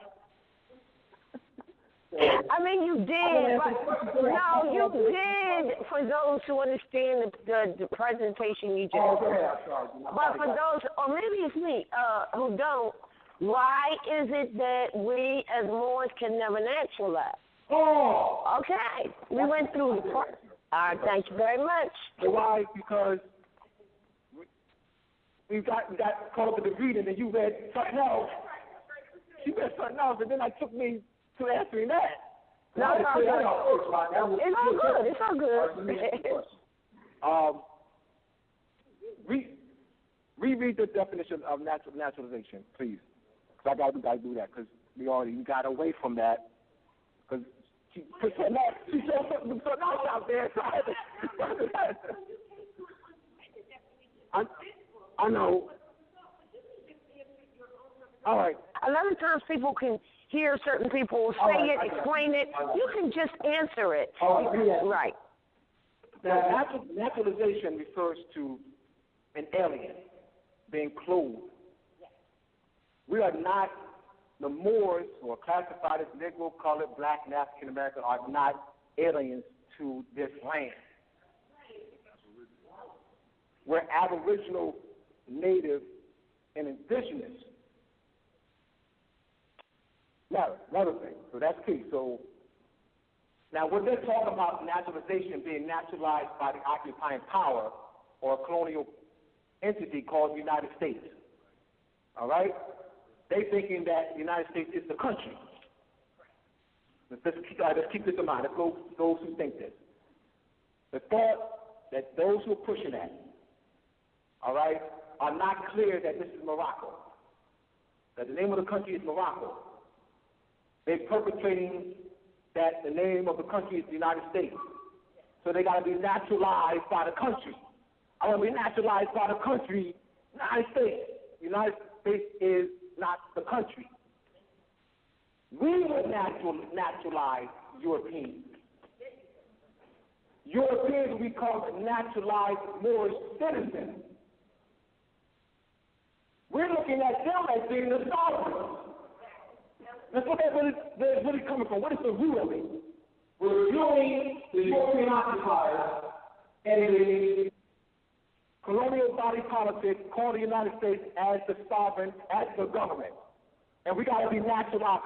We got to naturalize our citizens under the government. We don't want to be outside of the government.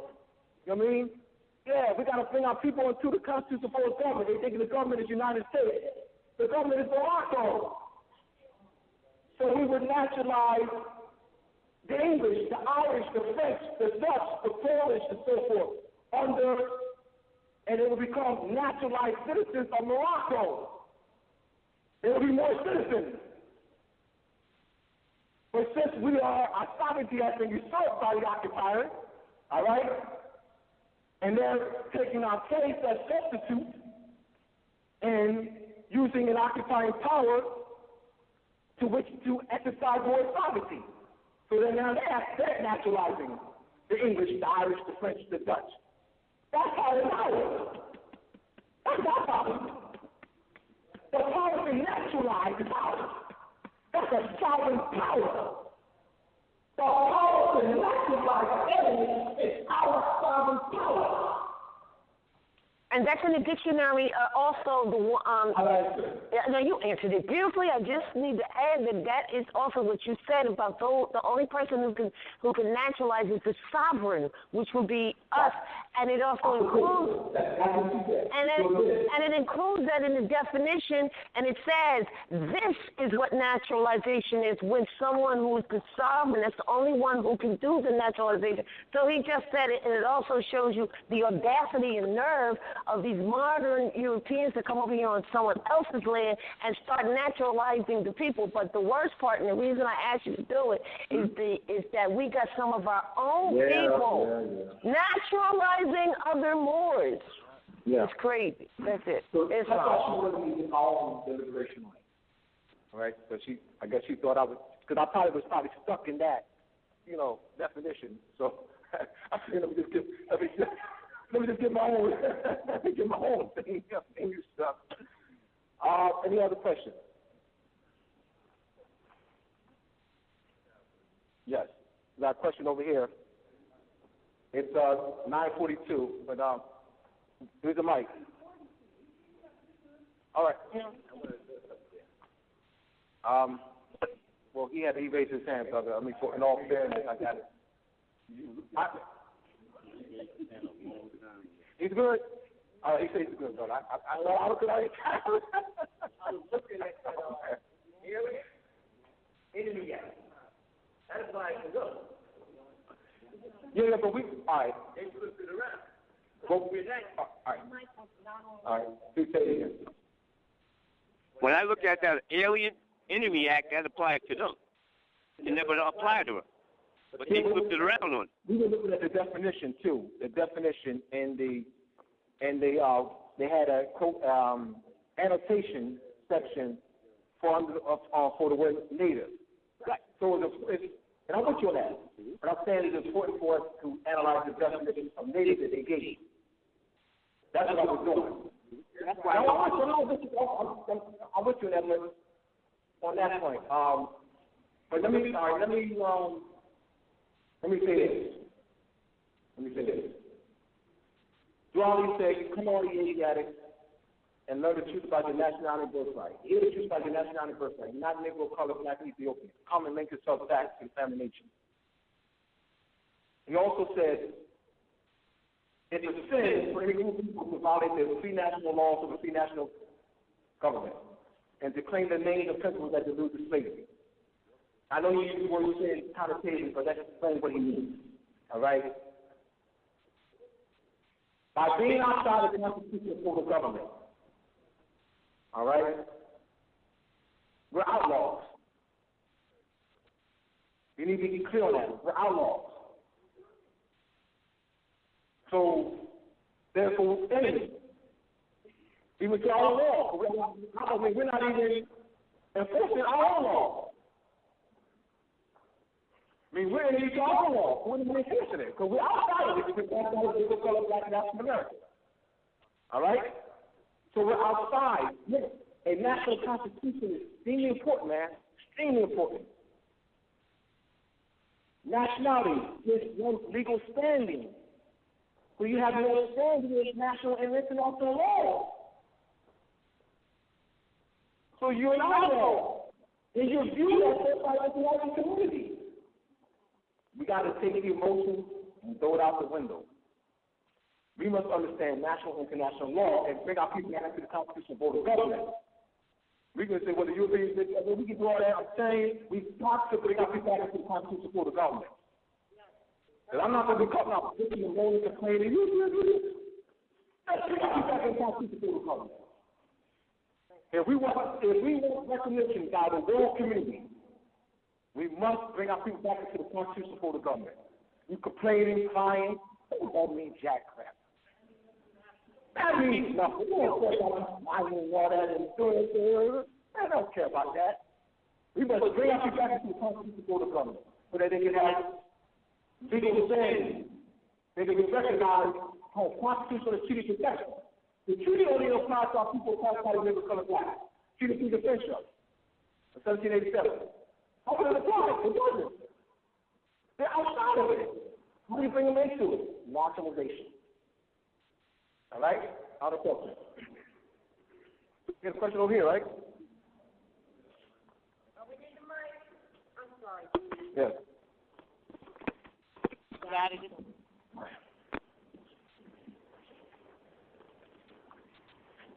It's on. Islam. It's on. It's being fed into the last talk. Can you hear me? Islam. My question is, what's the best dictionary to get for the Greek and the Sanskrit dictionaries? Those is hard. There's a number of different etymology dictionaries. Yes, etymology. William Skeet, S-K-E-A-T. English Etymology Dictionary by William Skeet. That's a good one. You have Ernest Cline. That's expensive, though. Ernest Cline, the Comprehensive Etymological Dictionary of the English Language. That's Ernest Cline. That's expensive. That's $300. That's almost $200 for that. All right. So I'm trying to. That's two. Those are good, though. Those two good. Because you got to what will be. I've answered your question. Really, I mean, you asked me that. I answered the question. Now I'm gonna let them know that those are good. So but that did answer your question. Those are very good. All right, other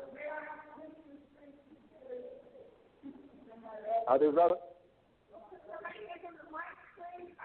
All right.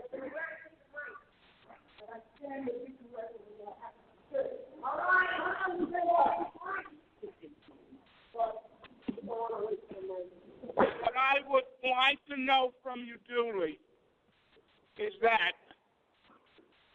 I consider myself, the way I've been teaching, the way I've been taught by these young people here, I'm a Moorish American. I'm a Moorish American. I don't consider myself black, Negro, colored, nigger, whatever they've been calling us. There's all these fabulous classes of what they've been teaching us here. Am I correct when I say I'm a Moorish American? Yes, you are correct. Let me, now, the general public, as you know, thinks that America means United States citizen. Moorish American is one of the things. Moor and American are interchangeable. You can interchange Moor with American. All right? Now, those who are in the temples think that when they say Moorish American, right, Moorish, Moroccan, American, United States citizen. Moorish, Moroccan descent, American, United States citizens. That's what that thinking is. That's false thinking. So those in the temple don't know that American is derived from the name America, Moroccan. They will say Moorish Americans will have the Moorish flag and the Star of America. So say Moorish, the Moorish flag. Moorish flag has a red field with 5 on it, so those are listening. All right? So point to the Moorish flag. Yes. Moorish.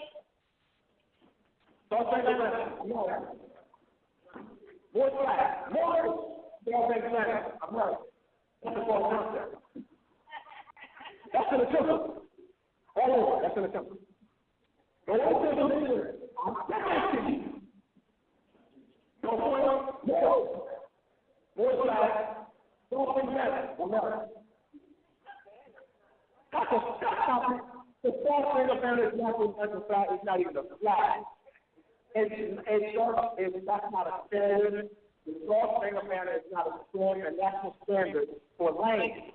That's for high seas.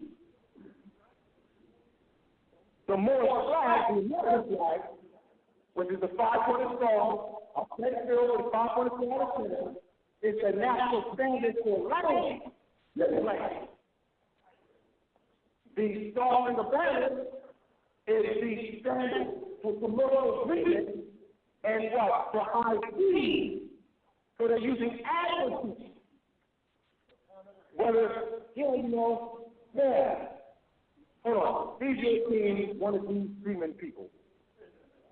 They're the 4 friends, around there, cut that crap. Cut that crap, European people. Cut that crap. When I go that is the advocacy. The soul thing about it, you really are. What it has a soul, it is the advocacy. That soul thing is not a natural standard for land. The natural standard for land is the American flag with a star, right there on the top of the star. What they're doing, is that they're still using far too much to make the false concept that the false thing of family is a flag, not the flag for the land.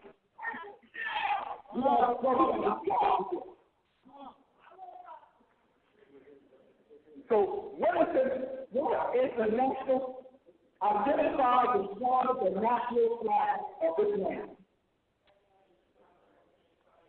Identified as the center for high species. Very good. So they got the small things and all the things, the casino buildings, everywhere they go, yeah, the American flag, yeah, Star Wars flag, yeah. All right? So any other questions? Yes.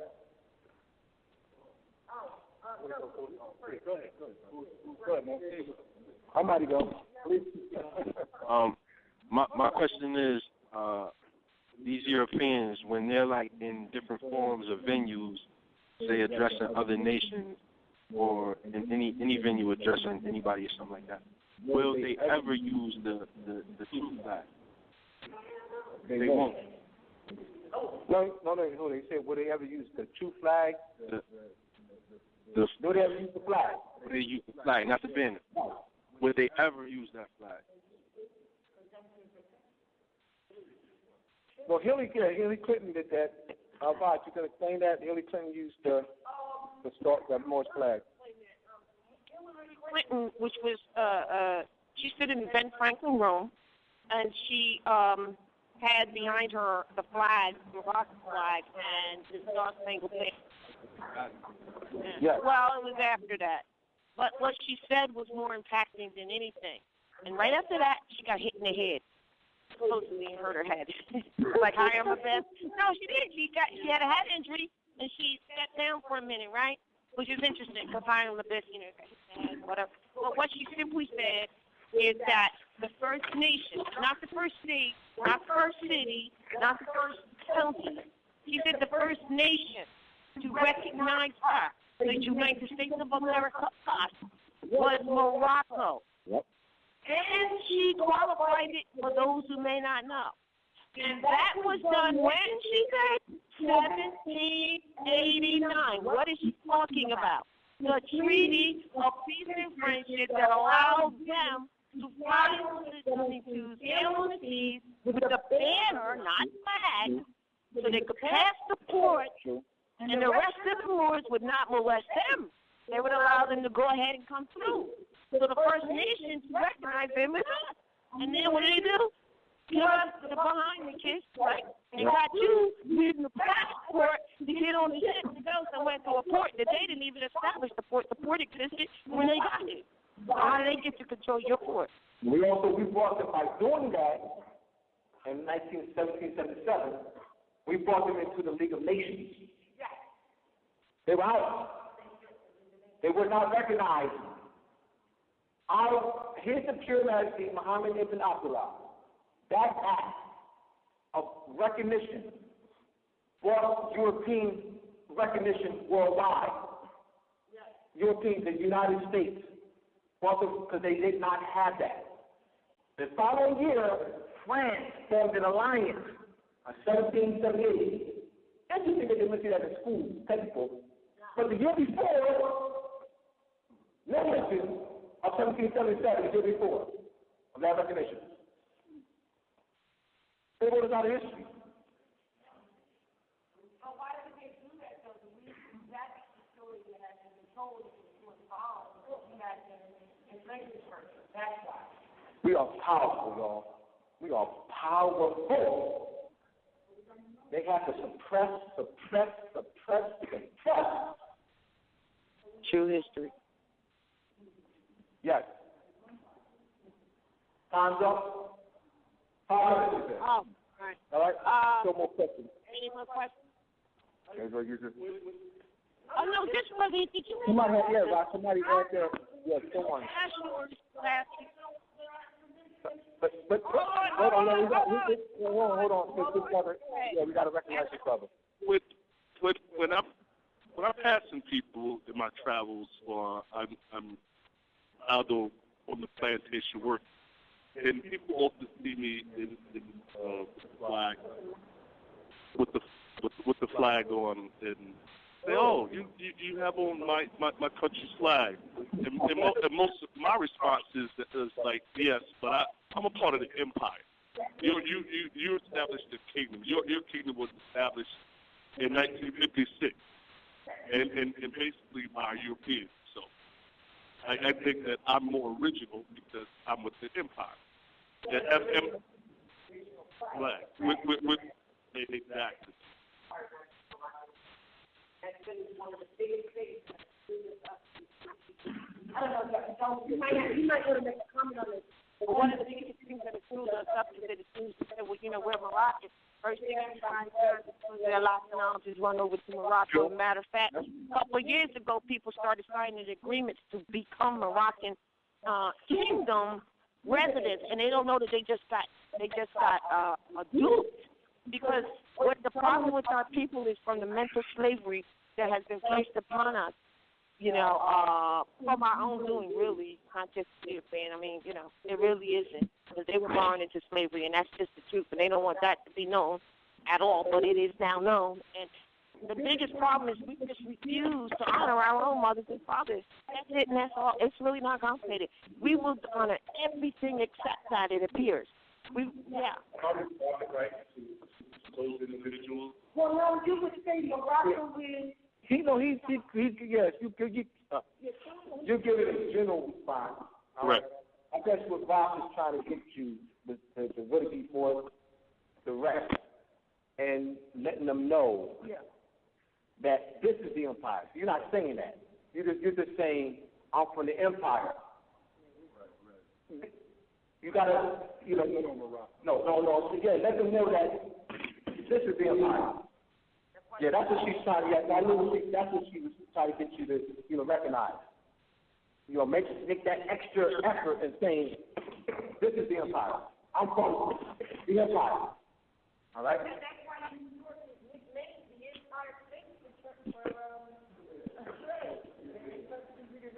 We got to he's over here first.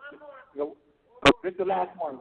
We got to close out. Before, when you was breaking down Indian, you was breaking down Indian and you did Shindu and you took the first letter out. And what was that called again? Aphoresis. Aphoresis. A-P-H-A-E-R-I-S-I-S. What's the origin of? It's Greek. That's a Greek term. I guess who Using linguistic methodology. Right. Now, who is, I guess, the mastermind who brought about aphoresis? No, the linguistic methodology of sound shift. All right, so the term is used in linguistics for sound shift. All right? Like more detail, like I think more detailed explanation and get the term of it. And lastly, Julie, since we're on flags, not to get confused, and Prophet Noble Jolie described that flag in specificity. He said red with the 5-pointed Greek star where? In the center, correct? So if you see any flag, any rendition, and the 5-pointed Greek star is not what's in the center, or anything else is on it, that is not the national flag. So we do have some brethren who are trying to recreate the flag, and which can do that. That's it right there. That cherry tree that George Washington chopped down, that's symbolic of it. Right there, the red flag. Do you get it? And the continental flag. We didn't go there. All right? All right, so let me just... So, in closing, hold on, everyone. I want to thank Dr. Ryan and Eddie for bringing me to the class, okay? As I said, I will be here next week with the book, 28 notes, all right? I won't be here next week, and I'll be over there by the table, and I'll have the book with you, all right? I will be here next week. I will be here next week with the book. I'll probably be 25, 30 of them, all right? Oh, that's wonderful. Now, next week, Ms. Raheem Alafel will be here to do an overhead presentation, okay, on Are You in Denial of Ancestry. We didn't have a lot of time, but I see we got red and blue pill back there. I wanted to get a comment from you on some things, but I guess we'll have to wait until next week if we can. Is that good? No, it'll be next week, 2 weeks in a row, second and third, okay? Yeah. And it's only the 4th if there's 5 weeks in a month. Got it? So second and third, we're here. And next week, the 20th, Miss will be doing a presentation. And I was going to say something else, but it's too late for that now. We have to close. Brother Ali looks like he's going to do the invocation out for us. And we really thank you. Thank Julie for being here. Give him another hand, please. So Oh, you know what? I don't because I ran out. How many people are here for the first time tonight? Yes. Oh, wow, quite a few. Welcome. Give them around. Welcome, please. Here's what we're going to do. Because I give a handout, a free handout that I give, with different brochures. If you cannot come next week, please come whenever you do come. And we say how many people are here new. Raise your hand at that point so that you can get one.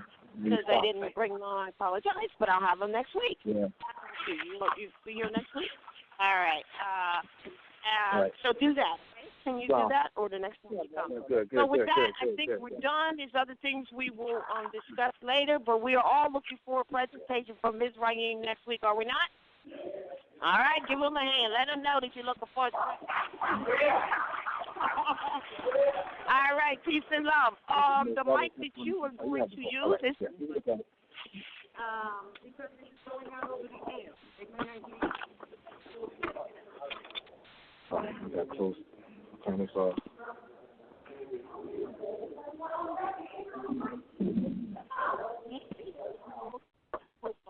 Yeah, I'm gonna stand on the square. You want to stand on this square, right? I got you. Got to stand on that square.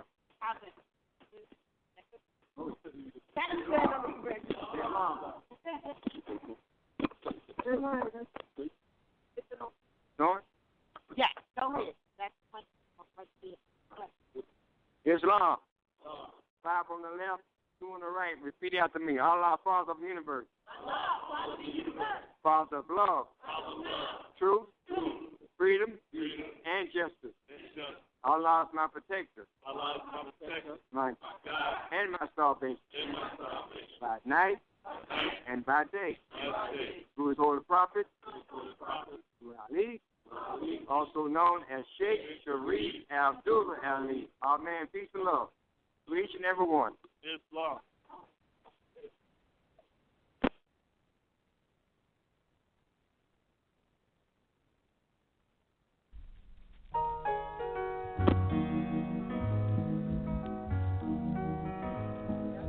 Wake up, everybody, no more sleeping in bed, no more back to things.